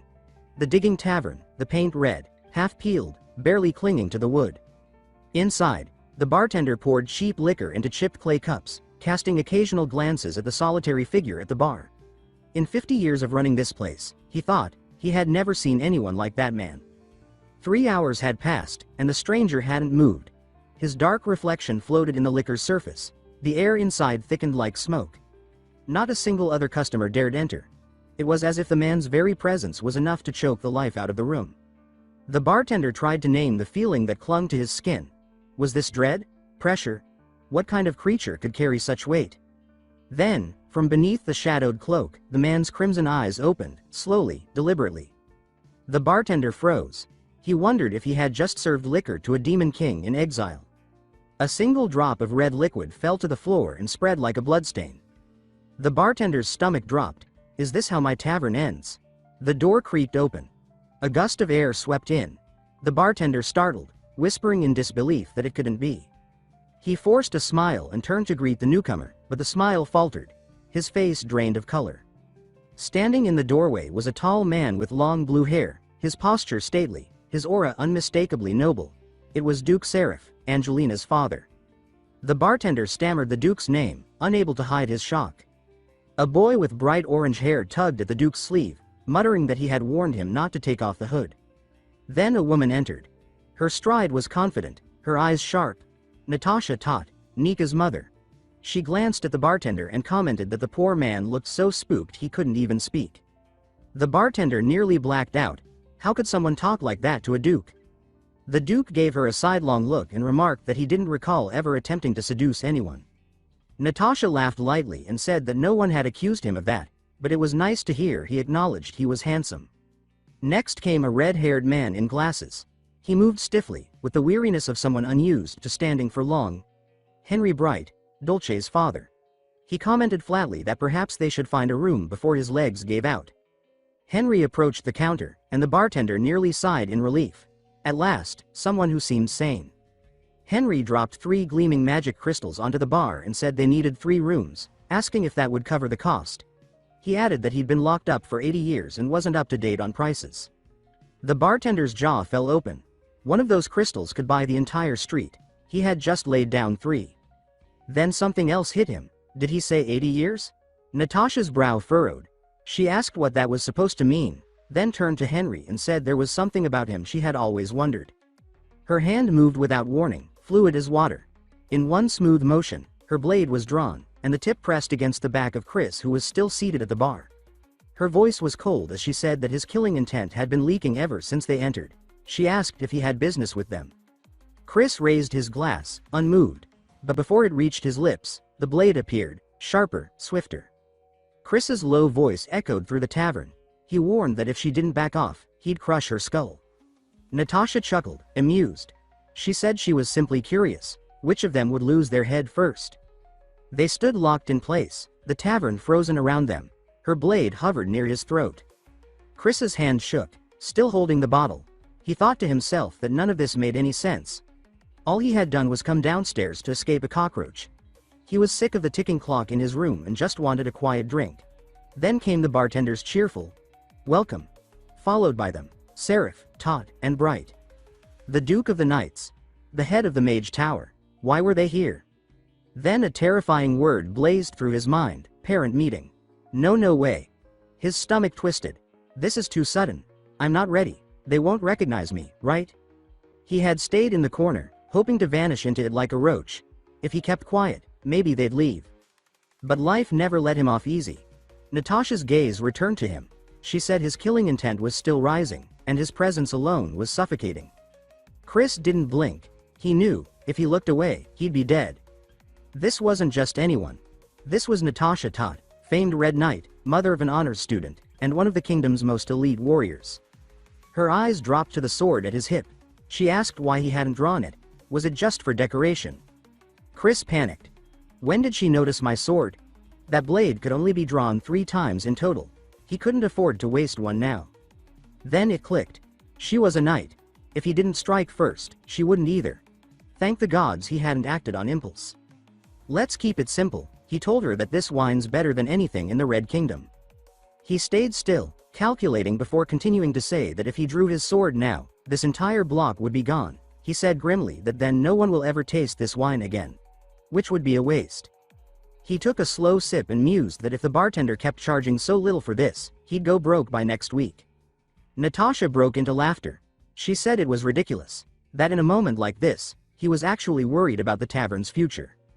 She sheathed her blade and apologized for the intrusion, introducing herself as Natasha Tot, newly appointed Red Knight. Chris stared, noting how fast her tone had changed. She replied that correcting one's behavior wasn't weakness. What was weak was a knight who endangered civilians under the guise of protecting them. Turning to the bartender, she said she'd buy every bottle in the place as compensation. Then she looked back at Chris and said there were things they needed to discuss. She called the others over. Seraph, Bright, she said, come here. Chris didn't move. It's over, he thought. This night won't end. The 3 of them gathered around him. Seraph muttered that he'd stick to water. Natasha lifted her glass and said the liquor here tasted far better than any water in their kingdom, according to Chris. As night fell, Chris stared into the bottom of his glass and silently begged, someone, please save me. Later, he lay sprawled in bed, feeling half dead. He sat up slowly, holding his head, fighting off nausea. He had somehow survived the night. Just as he was about to slip away back to his room, Natasha stopped him. She said she knew he planned to return to the academy, and told him to pack. They were leaving together. They had to move fast, she explained, and it was all thanks to Duke Seraph, who, as it turned out, suffered from a devastating case of social anxiety. He had insisted on arriving before everyone else. If that were the only reason, staying behind would have made just as much sense. They hadn't traveled all this way just for a parent visitation day. No, it was clearly about the incident at the academy. The rumors were already out. A student, one who couldn't be restrained by ordinary magic, had transformed into something monstrous and attacked a teacher. This so-called open day was just a mask. What they truly wanted was to lay eyes on that monster themselves. Chris stepped out of the tavern, only to find Natasha waiting for him at the edge of the path. She remarked that he was incredibly slow. With a calm, almost teasing smile, she told him that his face looked terrible and instructed him to take her arm. If he felt faint, she said, he should lean on her. Chris froze. Had his drunken act been too convincing? Then Duke Seraph stepped closer, and to Chris's horror, the man looked genuinely concerned for his well-being. A wave of dizziness hit him. This felt like he was being escorted. Rain began to fall in a soft drizzle. Henry called for them to pick up the pace, and Natasha, still cheerful, noted how chatting made time pass quickly. Chris gritted his teeth. He was pretty sure only she had been talking. As the academy gates came into view, something shot from the trees. Chris reacted instinctively, slipping on the wet ground. Natasha caught him effortlessly and asked if he was all right. Then, without hesitation, offered to carry him. Shouts rang out from the distance. Students were calling for their teacher. Chris hissed for silence, but before he could do anything, a beam of golden light sliced through the rain. Nika's longsword caught Natasha's arm mid-motion. Taught family light magic, unmistakable. Chris stared, stunned. That young man, was that Nika? It couldn't be. Natasha blinked in surprise. She said she had mistaken the situation for an ambush, but judging by his reaction time, her son had grown. Nika, jaw tight and grip firm on his blade, demanded to know why his mother was abducting his teacher. Chris remained perfectly still, Natasha's arm still around him. This was it. His cover was completely blown. He must have assumed he'd been kidnapped, and what was worse, it seems he wasn't the only person who had managed to sneak onto campus early. The students ran toward him, shouting that it really was him, their teacher, Chris. Angelina's voice broke with relief as she said she'd always believed he hadn't been kidnapped. Cruz thought, as suspected, they had clearly jumped the wall to get inside. Chris let out a heavy sigh and said they could have at least asked before creating this mess. Arms crossed, his tone turned sharp as he demanded an explanation. His eyes landed on Michael, who recoiled at the sound of his name. The boy clutched his collar tightly, eyes burning red as he cried out for his teacher. Rain streaked the stone path as Michael stood before Chris, stammering that he thought the professor had abandoned them. He said that was why they all went searching, to see him one last time, to finally apologize, to say thank you. His voice wavered as he asked if Chris would come back to their class. Chris tilted his head, thinking this sounded like something out of a melodrama. He hadn't even done anything worth this kind of devotion. Still, as he looked at the drenched, trembling student, something in him softened. These students were strange. And yet, they made him want to be better. He exhaled and muttered that they'd be nothing but trouble. Then he raised his chin and told them to return, back to the academy. Surprisingly, everything after that went smoothly. In the grand hall, noble parents chatted with careless familiarity. One waved for Lily and asked what horrors she'd put the professor through to make him vanish mid-semester. Another claimed Chris was the only teacher who could handle his granddaughter. A third declared that someone of his caliber was rare even in their lineage. Chris thought wryly that whether through pressure or flattery, the parents had made his return official. Still, facing the silent classroom, he wondered what he was even supposed to teach. He wrote independent study on the board. Natasha lit up, saying how unique it was. Bright compared it to Eastern meditation practices. Chris glanced over the class, thinking at least these two were no longer an issue. They'd accepted him. But he had a different problem now. Duke Seraph. The man lounged in the back, face serene. But Chris knew better. He was the one responsible for shaping Angelina into the Academy's perfect princess. A pale hand rose. Angelina asked if she could go to the bathroom. Chris nodded. She stood, and immediately wobbled, hand flying to her mouth. She staggered forward with a strangled noise.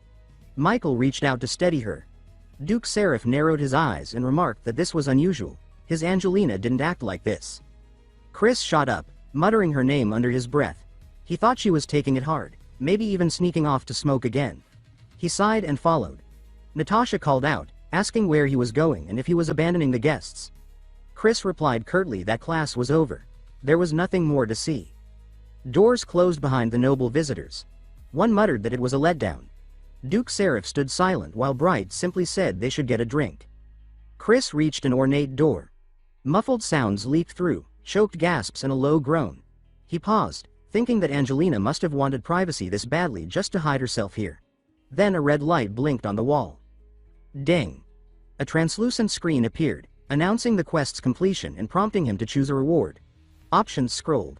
Frozen Warrior's Shield, Succubus's Joy, Ultra-Popular Man's Cloak.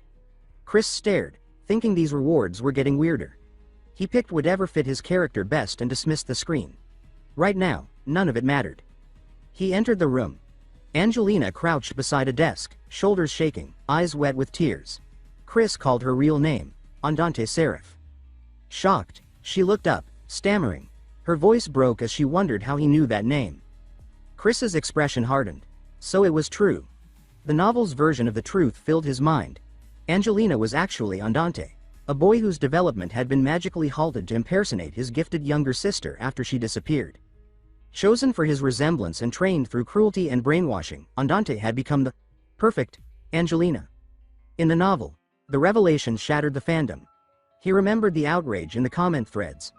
One user screamed that the author had gone insane, another raged and quit, and a third grinned that secrets made characters even better. Andante Seraph, an illegitimate child of mediocre power, was overlooked in favor of Angelina. When she vanished, the Duke didn't search for her replacement. He created one. Magic suppressed Andante's growth, and the trauma inflicted left deep scars. According to the story, he developed severe OCD and lived in constant physical pain. Angelina, no, Andante, sniffled and asked how Chris knew that name. She said that if her father found out, Chris would disappear like the others. She begged him not to go too. Chris remembered with grim clarity that everyone who learned the truth about Andante was silenced by Duke Seraph. He straightened. He said it was always the same with people like them, asked if he looked like someone who could be messed with. He thought it was time to re-establish who he really was. He grinned slightly, already forming his plan. The Seraphs were one of the few families who remained neutral, neither siding with the Demon King nor the Holy Emperor. He thought that aligned perfectly with his own position. But if he wanted to survive, he needed insurance. He looked at Andante and said the name, firm and clear. Andante flinched and begged him to call her Angelina. Chris overrode her gently but firmly. He said that Andante would lead Class 10 to victory in the school tournament. That was the deal. He thought that getting them indebted to him was the fastest way to win. He had read the novel. He knew how to use that knowledge. And in return, he promised to find the missing sister. Andante gasped. Chris added that of course, he would also free the princess trapped inside this charade. A chime rang out. A pane materialized in the air. Main quest. Earth Gods Request 2-2. Objective. Lead Class 10 to victory in the Academy Tournament. Reward. 1 lucky chance. Failure. Death. Time remaining, 14 days. Chris narrowed his eyes. Time to win. The prize from the Academy's internal championship, the first semester tournament. Traditionally, each grade competed separately. The Eye of Flame, embedded with a single red magic crystal, was the symbol of victory. Chris narrowed his eyes. That crystal, he needed it in order to find the real Angelina. Winning should have been simple, but there was a problem. Turning to the class, he stated that everyone already knew the first semester exam was a tournament. Then, slamming both palms on the desk, he announced, with clear disbelief, that this time, all grades would be competing together. If it were easy, he explained, it wouldn't be a real challenge. He had made a promise, during the parent meeting, to Duke Seraph. He remembered his words clearly. If they won the elimination matches, he would find Angelina for him. But there was a condition. Duke Seraph has to free Andante. He recalled being asked if he could be trusted. Now, facing his students, he remembered his own answer. He never made promises he didn't intend to keep. Outwardly calm, but inside, that calm had long since collapsed. He'd assumed they'd be fighting only students from the same year. That assumption was gone now. Nika spoke honestly, saying that while he had some skill, defeating upperclassmen was unrealistic. Michael, however, clenched his fists and declared they would give everything if it meant fulfilling their teacher's wish. Chris's voice was resolute. There would be no turning back. Angelina's followed, equally unwavering. She said there was no other option. They had to win. From a distance, Chris watched in silence. He could see it clearly, how desperate Andante was. He was pushing himself because of what is on stake. But the question haunted her. Could he really turn these students into champions with so little time? Chris frowned. Something felt wrong. Around this time Dolce should be acting annoying like usual, but she's been silent. Nika noticed and called out to her, telling her to calm Angelina down. When no response came, he asked if she was in pain. Then Dolce's voice rang out. She said that every year, around this season, a ghost appeared at the academy. Nika furrowed his brow, asking what she was going on about now. Dolce continued, stating that there were even stories of students who had died during past tournaments. Chris's expression darkened. Damn it, he thought. If Dolce was talking about ghosts, that could only mean the twins were in danger. The sky turned heavy and gray. Days later, the training field stood soaked in rain, statues cold and silent beneath the storm. Nika collapsed to his knees, gasping for breath. He said he couldn't continue, that he needed a break. Angelina stood above him, her voice sharp and frozen as she reminded him they hadn't even reached 1,000 repetitions. Belle groaned that her training was brutal and pointed out that Dolce hadn't shown up in days. Angelina's voice came again, crisp and commanding, as she told him to get up. Dolce's absence had nothing to do with his effort. Chris stood off to the side, brows furrowed. Dolce? Missing training? That didn't sit right. They needed a full team of 7 for the tournament. He couldn't afford any gaps. He tapped his fingers against the window frame, calculating how few members they had left. If something had happened to the twins, this could break them. He recalled seeing the younger twin near the inner courtyard recently, wandering like she was searching for something. Rain fell hard over the stones. A fragile voice called out into the downpour. Dolce stood beneath a tree, hair soaked, body trembling. Her voice cracked as she whispered into the storm, "Bana, where are you?" Her voice cracked as it broke into sobs, trembling as she called out the name, Gabbana. From the shadows, Chris watched in silence, his gaze sharpening. So the rumors were true. Gabbana Arclight, Dolce's twin sister, hadn't simply disappeared. She had vanished without a trace. The Arclight twins, 2 of the most promising mages of their generation. Gabbana, the elder, had been declared dead 5 years prior. But Chris could see now that her soul had never truly departed. She stayed by Dolce's side ever since then. Rain merged with Dolce's tears, soaking her as she stood alone in the courtyard. Her voice, unsteady and fading, asked where her sister had gone. The storm swallowed her words, but the despair behind them lingered. Chris narrowed his eyes. Most of his students carried buried pasts, wounds they never spoke of. He knew now, he would have to confront those ghosts, one by one. He stepped forward, gripping Dolce's arm without hesitation. His voice was cold, stripped of compassion, as he demanded an explanation.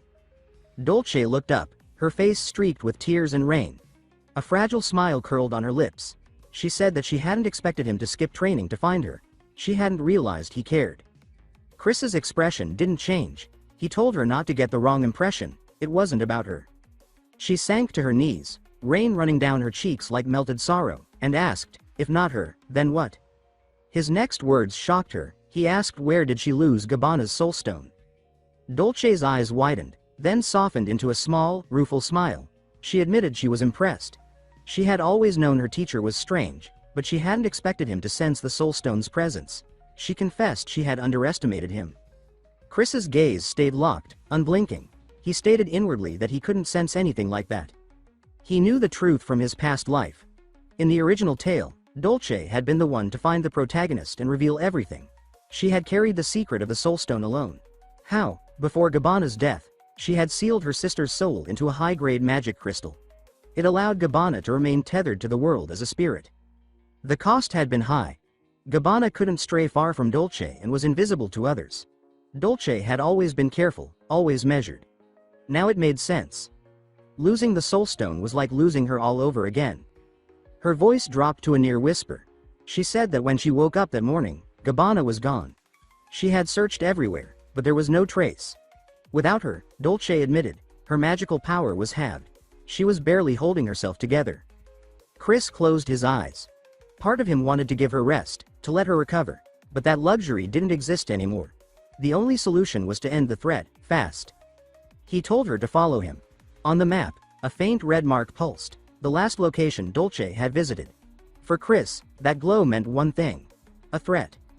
Gabbana's soulstone hadn't just vanished, it had been consumed. Chris's lips curled into a thin, cold smile. Whatever had devoured it, he thought, would make excellent training for his students. When they reached the murky pond, Nika grumbled in frustration. He asked why they were wasting time out here when they should be preparing for the tournament. He muttered that the whole place gave him the creeps. Like something was waiting to snatch their souls. Angelina snapped at him to stop with the superstitions. Belle, however, looked at Dolce and asked if she was okay. Her face had gone pale. Her shoulders were tense. She knew, even before seeing it, what was waiting. Chris stepped to the edge of the water and turned to face them. He asked if everyone was ready. That was when the pond exploded. Water surged into the sky as a massive, reptilian creature burst from the depths. It shrieked with a sound that seemed to split the air itself. Its body was scaled and bloated, twisted with unnatural bulk. As it landed on the rocks, a stream of black liquid poured from its gaping mouth, eating through stone with a hiss. Nika shouted in disbelief, pointing out that the rocks were melting. Angelina took control instantly. She warned them that the creature's breath was acidic and told them to switch to long-range magic. She ordered Nika and Belle to focus on defense and maintain barrier spells. But Dolce didn't move. Chris noticed. This was the moment, an ideal scenario for a twin water mage, but she stood frozen. What would the old Chris have said? He searched for the words, and found them. His voice rang out, slicing through the chaos. He asked Dolce if she planned to run away again. Her breath caught. The memory slammed into her tactical class months ago. She had stood back then too, watching, doing nothing. That had been about Michael, a joke taken too far. But this wasn't a drill. This wasn't training. This was real. The monster reared its head. From its deformed throat, it uttered a broken, warped word. Dolce, her blood ran cold. That voice, it was hers. In that instant, the truth became clear. The creature before her, the thing roaring and spewing acid, was the very being that had swallowed Gabbana's soul. The one she had failed to protect. The one now bound to her by blood and grief. The enemy standing before her was no stranger. It was hers. Something that had almost fused with her very essence. The monster she now had to face was the last piece of her sister. Chris recalls the story of Dolce where rain poured as Dolce sat slumped beneath the tree, Michael resting beside her. She said she had always felt a bitter frustration. Gabbana was human, yet everyone kept insisting otherwise. People whispered that her sister was undead, that she would turn into a monster. No matter how many times she denied it, no one believed her. She said the magic tower had heard of the soulstone and tried to seize it for research. That was why she fled to the academy. The thought hung in Chris's mind. The soul inside Gabbana wasn't treated like a girl's. It was treated like the soul of the strongest demon lord hero sealed inside a stone. Chris stood under the storm, black hair plastered to his face, red eyes cold. He said the rumors weren't entirely false. There was a reason behind them. He told her plainly. The monster wasn't her sister. Gabbana was human. He asked what else she could be if she could use magic. Dolce stiffened, rain mixing with tears on her cheeks. She said her teacher was cruel, that she had wanted, just once, to hear those words. But did he really have to say them now? Water spiraled at her command as she stepped toward the monstrous form rising from the pond. She told the others she was sorry for dragging them into her family's mess and promised to repay them. She warned them to hold tight, and with a wave of her hand, a gleaming surge blasted the beast, tearing through rock and mist. Chris watched the monster crumble. He said, without a doubt, the match was theirs. The morning breeze stirred the curtains. Chris lounged on the couch beside the window. He said the monster hunt had likely boosted their chances in the tournament. The students had struggled, sure, but they brought it down. He noted that the beast carried refined magic stones. It must have been the work of that bandaged guy. He'd confiscated the stones, handed them out, and said to eat up. They were risky, but worth it. He warned them to stay alert. Nika's brothers were manageable, but the second years were the real threat. Among them was Rain, mentor, rival, and a headache of a prodigy. He added that Rain was the type to skip class on a whim. A door slammed open. A purple-haired boy stormed in, shouting that he was here to challenge the class that defeated the garden monsters. He demanded the strongest to step out, wagering red hearts. Chris sighed, thinking the kid was unbelievably childish. Speak of the devil, character fanatics, and the tournament hadn't even begun. Chris raised a hand and told everyone to quiet down. The boy pointed dramatically and said that yes, it was him. The one cloaked in chaos, the new generation's leader. Chris ground his teeth, thinking this brat needed a lesson in respect. Nika leaned over and said the teacher shouldn't waste his time, accusing the intruder of trying to steal strategies. He offered to throw the visitor out himself. Someone accused Ryan of having a lot of time to be bothering their class. Chris retorted that this wasn't how one should speak to a teacher. Internally, he smirked. His student clearly outclassed this fool. The boy scoffed that trying to control someone like him with just a finger was arrogant, then faltered when Chris's eyes glowed red. He muttered that he'd let it slide, for now. Chris stepped forward and said one word. Respect. He told the boy to speak properly to his elders. The boy laughed and said he didn't care about such rules. Chris's aura darkened. He said it was laughable that someone like him called himself the strongest. The boy hesitated, then said that was a separate issue. Chris replied that whoever mastered the character fans would master Rain, and that the boy wasn't worth the time. He told him to leave if he understood. The boy growled that bluffing wouldn't fool his emperor eyes. Chris tapped his cape and said for someone with perfect eyesight, he still wore an eye patch. Fine, time to use what he'd earned recently. System notifications appeared. Super popular guy's cape equipped. Illusion of radiant light. Active. Halo effect. Level 10. MP drain. 100 per second. He stepped forward, bathed in radiant light, and asked if the boy could even see him now. Blinded, the boy staggered. A blow slipped past his guard. He shrieked as a flurry of strikes hit him, ending with a casual forehead flick that sent him reeling. Chris told him to stop pretending and just go home. Red-faced and gasping, the boy muttered that next time, he wanted the teacher to watch him seriously. Chris snorted. Just a loser's last bark. But as he turned away, a thought crossed his mind. Had he just given that kid the motivation to awaken? Later, while walking in the courtyard, a voice called out, "Teacher." Chris turned. A green-haired instructor stepped in with a bright smile and apologized for the disturbance. Chris narrowed his eyes. That fox-eyed man was too smooth. He said that he had actually been Ryan's homeroom teacher last year. He said the boy never listened and drove him insane, and laughed, calling himself invincible. Chris exhaled and said it figured. Not a new problem, then. The green-haired teacher folded his hands and suggested they talk over a meal. Chris's inner voice screamed no. The man caught the expression and said he'd figured as much. He handed Chris a bundle tied with ribbon and said it was just a small token. Chris blinked. A bento? The man flushed and said yes, he could see it that way. Chris weighed the gift. By tournament rules, he couldn't accept it. He'd declared neutrality. For all he knew, it was poisoned. You could never be sure with men like this. The instructor leaned in and said he'd made it himself, no tricks. Chris ordered him to stop talking. He needed to figure out how to win this tournament quickly. Softening his tone, his coworker asked if something was troubling him. He said that in moments like this, he liked to go somewhere quiet to think. The suggestion felt oddly personal, like it wasn't meant for Chris, but for him. The man handed him a map and said he would share his secret base. He added that Chris would figure it out easily by following the map. No one else should be able to find him there. An old, sealed-off dormitory from years ago. The green-haired man said he hoped it would help. Chris's eyes narrowed. Who was this man? At first, he thought the instructor was just being cryptic. But now he was referencing an actual dungeon from the original story. Chris thought, could it be? Chris remembers that the old dorm is a dungeon mentioned only in the protagonist's flashbacks. Only souls who have never tasted defeat can enter. In the original story, the hero believed he was undefeated but was rejected at the door because he had forgotten his loss to the Demon King long ago. Chris thinks that the place never seemed important, yet every faculty member knows about it. He wonders why the man spoke to him with that strange tone and even insisted he would not get caught because of the map. He wonders if the man is tied to the system or if he is like him, but he forces himself to stay level-headed. He decides to let it go for now, turns around, and starts to walk away. As he leaves, he says that he understands nothing and wants the man to get lost. The man only laughs and says that Chris is too harsh. He adds that he will be busy for a while and will not see him, but Chris can call him whenever he misses him and he will come no matter what. Chris thinks that the man is a slick talker and that he needs space to figure things out.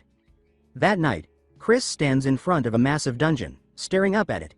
He thinks that he never wanted to come, but he heard that Lionbrat had joined the top third-year class. This tournament is not designed for first years to win. Defeat is almost guaranteed unless he gets a cheat code. A quest or a dungeon is the only path. As he reaches for the door, a brief flash hits him. A white light fills his vision. He freezes, overwhelmed by its size and brightness. He thinks that this must be the dungeon. In this world, dungeon just means an unknown zone, but this place feels entirely empty. Then he stops, hearing a voice calling him. The voice welcomes him, saying that it has been waiting for him and repeating itself with odd, broken rhythm. When he looks ahead, he sees a floating shape. He wonders who would call him a child. The strange toy-like creature speaks again, saying that it feared he had forgotten this place and that it understands because his memory is not complete. It says it can finally help him. Chris realizes it is the monkey Kiring and asks what is going on. The monkey replies that it is part of the Earth Gods and that it serves as his support. Chris cannot hear certain words, but he understands enough. A system message appears. Main quest, Earth Gods request. Chris stares at the monkey with suspicion, and the monkey flinches. It asks why he looks so frightening and begs him to listen. It says this kind of meeting always happens when someone encounters a supreme being. Chris tells it to get to the point. The monkey says it wants to explain fully but cannot, because the Earth God is restricted. If Chris fails, things will get complicated. Chris realizes that the missing words must be something he cannot process as a human inside the story. The monkey says it had to bend the rules just to meet him and wanted to help because he was not given enough abilities. It adds that if he is desperate, it can intervene. Chris asks if that means it will grant him a wish. The monkey nods. Chris feels a spark of joy and praises the Earth God, then asks for magic. The monkey refuses, saying that it cannot do anything about illegal players. Chris clenches his fists, furious, thinking that he never chose any of this. He calms himself and asks for strength instead. The monkey refuses again, saying it is unavailable. Chris grows angrier, his eyes sharp like a starved tiger. He asks if the monkey is mocking him. The monkey panics and waves its hands, begging him to stop glaring. Chris asks at least for an item that can help him win the tournament. The monkey considers it, then says that he has defeated the minimum number of monsters, so it is possible. Chris tells it to give him something that will last as long as possible. Light flares from the monkey. Chris squints as it grows intense. He thinks that every time beings like this hand out rewards, something goes wrong. He hopes the trip was worth it. As he shields his eyes, he remembers the monkey saying he had forgotten this place, yet it waited for him. He suddenly asks if the monkey knows Professor Eugene. The monkey is startled and says that no character named Eugene appears in the original story. Chris is shocked. Before he can continue, time jumps. Chris finds himself at the tournament. His students cheer, saying that they knew they would win and that it is thanks to him. Chris is completely confused. A system window appears repeatedly, telling him the quest is complete and that he has received a lucky chance. He grabs his head, thinking that the monkey skipped everything and threw him straight into victory. He knew the system would ruin something again. Michael walks up and says that Chris should accept the trophy, calling it an honor. He smiles as he hands it over. Chris takes the trophy, still sensing that something is off, but at least he got the Mana Stone. He lifts the trophy with forced enthusiasm and thinks that he will treat it as a substitute for the reward the system never gave him.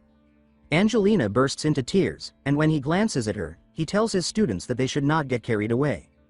Angelina wipes her face and insists that they will keep working hard. Chris is sure the princess played a big part in their victory, but he cannot remember anything from the entire missing week. He suddenly stiffens and tells the group that he is heading out. Michael and the others call after him, asking why he will not celebrate longer, but he ignores them and walks away, thinking that he never gets a moment to rest. Before he even leaves the area, the system window flashes again with another quest. It shows the main quest, the Earth Gods Request 2-3. It orders him to begin the second day of training and defeat the boss monster with his students. The reward is the professor's grace, and the warning states that failure will mean death. He has 7 days. Chris sighs at the laziness of the system's work. It is more frustrated than he expected and did not even bother providing a location, though that might help him. If he wants to find the real Angelina, he has to face the boss monster anyway. The quest is the top priority. Whatever problem comes next will likely involve squinty eyes. He still cannot believe Eugene is not a character in the story. He wonders if Eugene might also be someone thrown into this world, but he forces himself to stay focused. The real Angelina was taken by the so-called Snow Queen. Her name suggests a beautiful monster, but she is actually a giant mosquito that drains mana. He decides to prepare for the fight instead of worrying about absent people. The scene shifts to the Frost Kingdom. A carriage rolls forward with Chris inside. He has a faint smile as he thinks that the Duke's carriage is on another level and that they will arrive near the boss soon. He had taken more than one carriage because there were too many students, yet somehow he ended up sharing this one with Lion. Lion, overflowing with energy, claims that his Emperor's eye is tingling and that the coming battle will be wild. Michael and Angelina both look irritated but hold themselves together. Chris remembers how Lion begged to join their group until Chris finally relented and allowed him to take part in the boss fight. Chris thinks that Lion must have lost his mind after the tournament, but at least he has some talent. And thanks to obtaining the Eye of Flame, entering the dungeon will not be an issue. Angelina asks if everything will go according to the plan. Chris notes how much she must be worrying now and answers that things will be fine as long as no one does anything reckless. Michael reassures her as well, saying that the professor promised everything would work out and that they will all do their best. Chris laughs quietly, thinking that if not for Angelina's true identity, he would have assumed he was watching a harem romance unfold. Lion then comments that Chris has serious charm and suggests giving Angelina and Michael some privacy. Chris mutters that she is not even who Lion thinks she is. They soon reach the gate. Chris tells them they have arrived at the Kingdom of Frost, the dungeon where the Snow Queen resides. No one has attempted to clear it in a long time. In the original story, the protagonist came here while fighting the Demon King's army and struggled terribly because he had to fight both forces at once. This time, they only have one opponent. He has already explained the boss's attack patterns and strategies to the students. Even if it is tough, knowing how a boss fights makes everything more manageable. He tells them he trusts them all. He raises the red stone, which flashes bright. The system reports that the Snow Queen invites him to the realm of the shards of the false mirror and that the quest difficulty may shift depending on the circumstances. It reminds him that he is the professor and must finish the class safely. A massive white mosquito appears, and Chris feels a chill. The creature looks worse in person, but he has no time to be afraid. They have to strike first. He orders his students to prepare, but when he looks back, they're unresponsive. They clutch their heads, lost in visions of their parents. They are completely immobilized by a psychic attack. Chris swears, realizing everyone is down for the count. The mirror realm was a psychic trap. It is useless for him alone to fight this thing. He needs someone who can use magic and is immune to mental interference. He apologizes silently to a certain girl with pigtails and pulls out the soul stone containing Dolce's sister, Gabbana. The spirit awakens, and he thinks that it worked. Gabbana's form appears before him. He greets her and admits this is a rough introduction. He asks if she specializes in electric magic. Gabbana confirms that she does. Chris studies the fallen students and decides that Belle is the one who needs to wake up first, since she can handle a direct electric shock. He tells Gabbana that she has to jolt Belle awake. As he waits, he reflects on how this world works. The more gentle and fragile someone appears, the more careful you should be. Belle struggles with offensive magic for a reason. Gabbana releases a sharp burst of electricity, and Belle snaps awake. Belle sees Chris standing over her, looking relieved. He thinks that Belle makes up for her weak magic with raw physical power. Nika and Lion may be strong, but their strength relies on their spells. He tells Belle that she should hide her ears and tail. Belle flinches and checks them, and Chris is reminded of what healers truly are. They're werewolf half-breeds. They were raised around violence and brutality, which made them reject violence so strongly that they became obsessively gentle. That gentleness hides their true strength, making them the ultimate hidden weapon. He asks Belle if she can break the binding spell. Belle steels herself and says she will try. Chris plans to avoid using Belle unless absolutely necessary. His attention snaps back to the mosquito, which is returning toward the kingdom. Something frozen in the mountain catches his eye. He realizes it is Angelina's twin sister. He understands this is the person he had been searching for all along. The huge mosquito carries the frozen body downward. He says out loud that it must have been watching quietly because it did not have enough mana, and that he has to stop it before it drains Angelina next. He turns to Belle and asks if she is finished. Belle says she is almost done, but the last student is proving difficult. Chris looks at Michael, who is trapped in deep agony. He thinks that of course the protagonist would have the worst nightmare. He has the darkest childhood of all. Letting him go berserk again would be a disaster, and yet Michael's skills are crucial for this fight. Chris tells Belle to prepare a mind link spell. He will pull Michael back himself. Belle freezes, terrified, and says that entering someone's nightmare could trap him forever. Chris pauses, surprised. The main character in the story had always done this spell easily, so he assumed it was safe. But he cannot back out now. He reminds Belle that they are still trainees, and he is their professor. A leader must carry the burden. He also says she can cut the connection if anything goes wrong, and he trusts she can handle that much. Her fear melts into resolve. She promises that she will protect him and pull him out safely. Chris fixes his hair and says that she finally understands, urging her to hurry before the others get killed. He wonders if he can lower the difficulty. Belle begins the spell, sending Chris into Michael's nightmare. The system warns him that he is entering an unauthorized space, that the world is hostile, and that his data cannot be detected. Chris arrives inside Michael's subconscious. It looks incomplete, like a half-built game. He realizes it must be Michael's childhood village, the place filled with trauma. He remembers the original story. Michael's father, the Demon King, murdered his human mother. No one helped him, and Michael lost control, setting the village ablaze. That tragedy happened in his own home. Chris spots the elm tree from the novel's flashback and walks toward Michael's house. Inside, he finds a young Michael sobbing on the floor with his mother's lifeless body. The Demon King stands over them. Michael is begging for help from anyone. Chris thinks that the scene is worse than he expected. When Michael sees the Demon King, he screams at him, calling him a monster and asking if he killed his mother.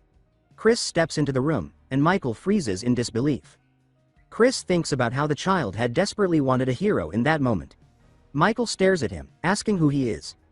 Chris smirks internally and says that he should at least recognize his own professor. Michael's shock melts into recognition. Chris turns his attention to the Demon King. The figure is blurry, its magic unclear. Michael grabs Chris's clothes, begging him not to approach and telling him to run before the monster kills him too. Chris looks down calmly and addresses Michael by name, asking why he should run. Michael trembles and insists that the Demon King will kill him like he killed his mother. Chris smiles faintly and reminds him that he had asked for help. Chris steps forward. Because this world runs on Michael's subconscious, and because Michael sees Chris as overwhelmingly strong, the professor's power here is absolute. The Demon King throws a punch at Chris. Chris raises a hand, thinking that if Michael believes he is the strongest, then he is unstoppable here. A shockwave bursts outward. Michael flinches and shuts his eyes. Chris's voice echoes, telling him not to look away. When Michael opens his eyes, Chris is blocking the Demon King's punch with a single finger. Michael is stunned. That punch was the same one that tore his life apart, yet Chris stops it effortlessly. He thinks that she was always someone who ignored the world's limits, which is why he had always wished she was there during his childhood. Chris asks if Michael stayed trapped in this nightmare simply because he feared such a pathetic opponent. The Demon King pushes harder, but Chris still holds him back with one finger. She tells Michael that she does not care what this creature is or what is going on inside his mind, but she knows something important. She grips the Demon King's fist, twists it, and throws the monster across the floor. It lands hard and begins to dissolve. Chris tells Michael that this is not where he belongs and that he needs to pull himself together. Michael watches the Demon King fade away. He thinks that Chris is right. He has grown past this memory. He cannot waste time lingering in his childhood. He needs to learn and improve. But then he quietly asks if Chris really needs someone like him at all. He doubts himself, wondering if someone who cannot control his power is worth saving. Chris laughs and calls him ridiculous for calling her kind. She flicks his forehead, telling him that he is one of her students. The words hit him deeply. He thinks that as long as he is her student, she will guide him. That is enough. He says they should return. Outside, Belle is shaking both Chris and Michael awake. She calls out to them, panicked. Chris stirs first and opens her eyes. Michael wakes up soon after. Chris looks at him and asks what he is waiting for. He is awake now, so it is time to train. Michael feels a rush of determination and answers resolutely. With everyone recovered, the students join together in the fight against the giant white mosquito. Angelina and Dolce strike in perfect rhythm, but the enormous mosquito counters savagely and sends them crashing to the ground. Angelina grits her teeth, thinking that their matching elements leave her wasting mana, yet if she can endure a little longer she might still save the real Angelina. Before she can rise again, she spots Michael approaching. He apologizes for arriving late and begins gathering fire magic, determined not to let his past chain him again. He vows internally to become the kind of student who will never disappoint his professor, then sends a roaring blast of fire straight into the monster. The explosion tears through the mosquito, finally finishing it off. Chris watches the whole scene with a faint smile, realizing she may have become more invested in these kids than she intended. She wonders if she is simply too good at staying in character. The system then notifies her that the quest is complete and that she has received Professor's grace. After saving Angelina, the group leaves the Frost Kingdom and heads back to the academy by carriage. Inside the carriage, Michael and Lion are fast asleep, snoring loudly. Their noise grates on Chris's nerves. She thinks that Lion did nothing and yet sleeps like a child, while Michael's sudden hero moment rescued the real Angelina. She had been breathing, so Chris fed her the last of the Mana Stone and sent both girls back to house Seraph. He sighs and decides to inspect his reward. At first glance, Professor's grace looks like a page decorated with cheerful flower stickers. He mutters to himself, confused, wondering why the system is giving kindergarten materials. Then he notices tiny text on the back. They are more useful than they look. He starts thinking about how to use them, but the carriage suddenly jolts. A fierce gust rattles the entire vehicle. Michael and Lion wake in alarm. Lion rubs his eyes and demands to know what happened. Chris listens and immediately recognizes the sound. A monster is approaching. Michael asks if they are under attack and checks if everyone is alright. Lion grins and insists that the dark horde must be chasing him out of jealousy. Michael rolls his eyes, and Chris thinks dryly that Lion should at least pretend to stay composed. Michael then turns to Chris, asking whether they should run or fight. Chris notices a new fire in his eyes, sensing a deeper trust after the boss battle. He sighs inwardly. Michael should not be this blindly loyal, but Chris has a good idea of who is coming. He decides to take a risk. He orders both boys to keep their eyes shut until told otherwise. They obey instantly. The system chimes that Professor's grace is now active. Chris smirks, recalling the conditions of the item. When students behave well, compliment them and give them stickers. He mutters to himself that this is a ridiculous situation for praise, but he plays along anyway, telling the boys they did well waiting for the enemy's mana to weaken and praising their cowardice. The system does not seem to understand sarcasm. A cold voice cuts through the air, saying that Chris's tricks are meaningless without eye contact. A cloaked, bandage-wrapped figure stands atop the moving carriage, perched on a monstrous creature. The man remarks that Chris is being harsh after so long apart and claims his feelings are wounded. Chris narrows her eyes. She realizes that she should have met this enemy inside the dungeon, meaning the Demon King has been keeping an eye on them. She asks about the other carriage. The man chuckles and says his pets are dealing with it, since everyone he wants is gathered here. Chris curses inwardly. The bandaged man assures her he is not here to kill anyone today, but she sizes up the situation. The monsters may be dangerous, but he is the real threat. Eye contact with him freezes abilities, shutting down magic instantly. She decides this will become training in sensing mana blind. She steps aside, positioning Michael and Lion forward, and instructs them to feel the altered mana flow and grasp the situation with their whole bodies. Lion blinks, not understanding, but before he can speak, the man raises his hand and announces that this is a test for his young lord. If Chris participates, it counts as cheating. He casts bind magic. Glowing chains whip out and coil around Chris, locking her in place. Michael panics and yells at the man, demanding to know what he has done. The man says that he is simply following orders and warns Michael not to try breaking the chains. The stronger the bound person is, the tighter they constrict, and Chris is extremely strong. Michael shouts for Chris not to worry and to take care of herself. Lion assures her boldly to just keep watch while he handles things.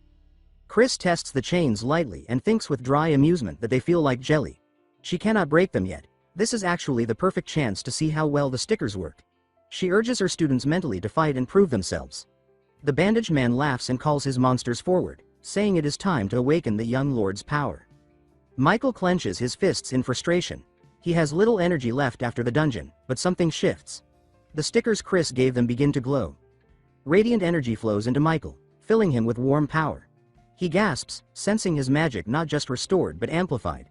He unleashes a blue flame spell, blasting a dragon-like monster and shaking the entire carriage. Lion bursts into wild laughter, claiming he can hear demons breathing and that his power is out of control. The bandaged man stares, stunned. Their mana should have been empty after the dungeon, yet they fight like reservoirs overflowing with power, despite having no mana stones. His gaze sharpens toward Chris. Blood drips from her mouth, but she is still smiling with defiance. He shivers.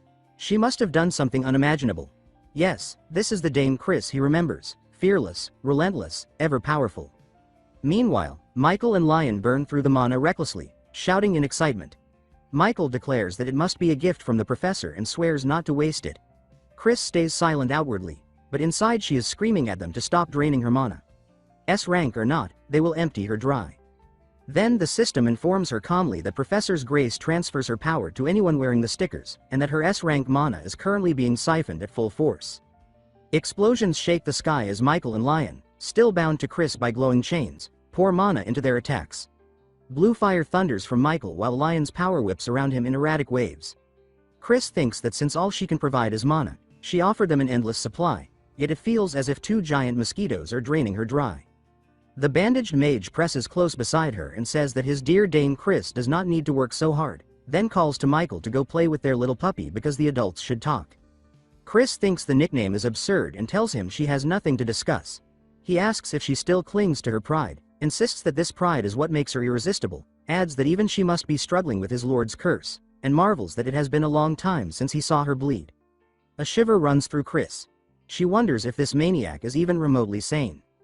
Watching the chains, he asks what spell she used to push the boys like this and says that with so much mana draining she must be in agony. Chris groans through clenched teeth, sweating hard, and concludes that of course he is unhinged. He flushes, saying it is beautiful how she refuses to yield while soaked in sweat, once again calling her his dear Dame Chris. She fumes that she is only sweating because he is revolting. Then she pauses. The performance she improvised, pretending to be overwhelmed by the curse, seems accurate enough to fool even someone who knew the real Chris. Something is undeniably off. Suddenly Michael charges, eyes blazing, screaming that the enemy should not go near their professor and that he already warned them to stay away from her. The bandaged mage jolts in surprise and admits that the outburst scared him. Michael and Lion race over. Michael asks if the professor is alright and reports that they defeated all the monsters, while the upperclassman complains that Michael left him to clean everything up. Still chained and keeping her eyes closed, Chris says that they took long enough and tells Michael he can look now. He sees the blood at her lips, panics, and insists on breaking the chains. Chris ends it with a curt order to forget it. She flexes once, snaps the bindings apart, and leaves everyone speechless. She turns away and tells the bandaged mage never to approach her again, thinking that thanks to his bizarre fixation she maintained the illusion of being captured on purpose. Behind her, the curse recoils. Purple-black fire erupts around the bandaged mage as he groans that he cannot believe she withstood the curse so calmly. Chris observes that the penalty hits him now that she broke it. The curse is the Demon King's, and it always hurts the user. He straightens, calls for Dame Chris to watch him embrace every ounce of pain she endured, and collapses into manic laughter. Chris winces and thinks he should keep that to himself. She calls Michael and Lion and tells them they are leaving. Michael answers at once and asks her to slow down, while Lion yells that the perverted bandage freak is only alive because of her mercy. Days later, sunlight glints on the academy tower. In a bright classroom, a tall silver-haired student enters. Girls whisper about how handsome he is and wonder if he even belongs to their school. Michael jumps when Dolce grabs him, exclaiming that it must be Angelina, asking if he cut her hair and marveling at how tall he has grown. Surrounded by soft light, the silver-haired student smiles and greets them, saying he is telling them, "Hey, guys." Dolce leans toward her friend and says she heard the basics of what happened and guesses he really is a man. Michael yelps and asks if he is the only one who missed this. Dolce reminds him that the professor mentioned it earlier and says he must have been sleeping. Chris hides behind a red book, exhausted since the dungeon, yet his eyes keep drifting toward the newcomer. He admits internally that Andante is genuinely handsome. A calm explanation runs through his mind. Once Angelina returned from the dungeon, the Duke removed the growth stunting spell. Once the real Angelina recovers, she will join the academy, and for now the princess has reverted to Andante. Seeing him in person feels far more vivid than reading about it. Dolce remarks that the real issue is how he plans to handle the chaos his good looks caused. Andante answers that it is only happening because Angelina keeps telling everyone they are related. Inwardly Chris thinks it sounds just like her, as if she wants all attention directed at her brother, even if the uproar is ridiculous. At the front, Andante sighs. He apologizes if his presence is distracting and promises to talk to the girls later. Dolce exclaims that Andante has gotten strangely nice, believing both his appearance and personality matured, secretly proud of him. The bell rings, and before anyone can even call class to order, a swarm of girls rushes in, screaming Andante's name and begging him to come over. A flustered tiny Andante tries to calm them. Chris imagines slipping away unnoticed. Later, beneath a tree under a calm blue sky, Chris rests alone. From nearby corridors, distant shrieks echo. He thinks the academy girls are outrageous and that Andante is probably hiding. Heavy footsteps approach, and Andante bursts into view, panting and asking if the girls will chase him here too. Chris bristles, thinking this is supposed to be his hideaway. Then he realizes Andante came here intentionally, knowing no one dares follow Chris. Chris remarks that it is quiet here. Andante smiles and says it always is when the professor is around, then adds that the girls will give up once they know they have no chance. Chris remembers the serif crest and thinks that even as an illegitimate child, Andante is still the Duke's son, an easy route into the serif family's influence. Looking away, Andante says his father barely acknowledges him. Then Andante bows and says he told his father that Chris saved his sister, thanking him deeply and saying he cannot express his gratitude enough. Chris hums, calls him Andante Serif, and points out that he did not use stealth magic even while being chased. Andante falters, and Chris wonders if he no longer wants to hide. Chris snorts and says it does not matter, telling him to enjoy being Andante as much as he likes, privately thinking the boy has always held himself in high regard. Andante blushes, then smirks and asks if the professor would mind him coming here now and then. Chris looks at the sky and says that Andante is starting to annoy him and orders him to leave. Time passes. As the first vacation approaches, the academy and the system settle into uneasy quiet. Then disaster erupts. Lightning tears across the sky, thunder shakes the towers, and a scream echoes through the halls. Students murmur in fear. On a dim stage, a sword drips fresh blood. Chris stares at his hands and thinks that he always imagined using a sword against terrifying enemies, never against a human. Looking at the fallen body, at the spreading red, he acknowledges the truth. His mistake killed someone he knows.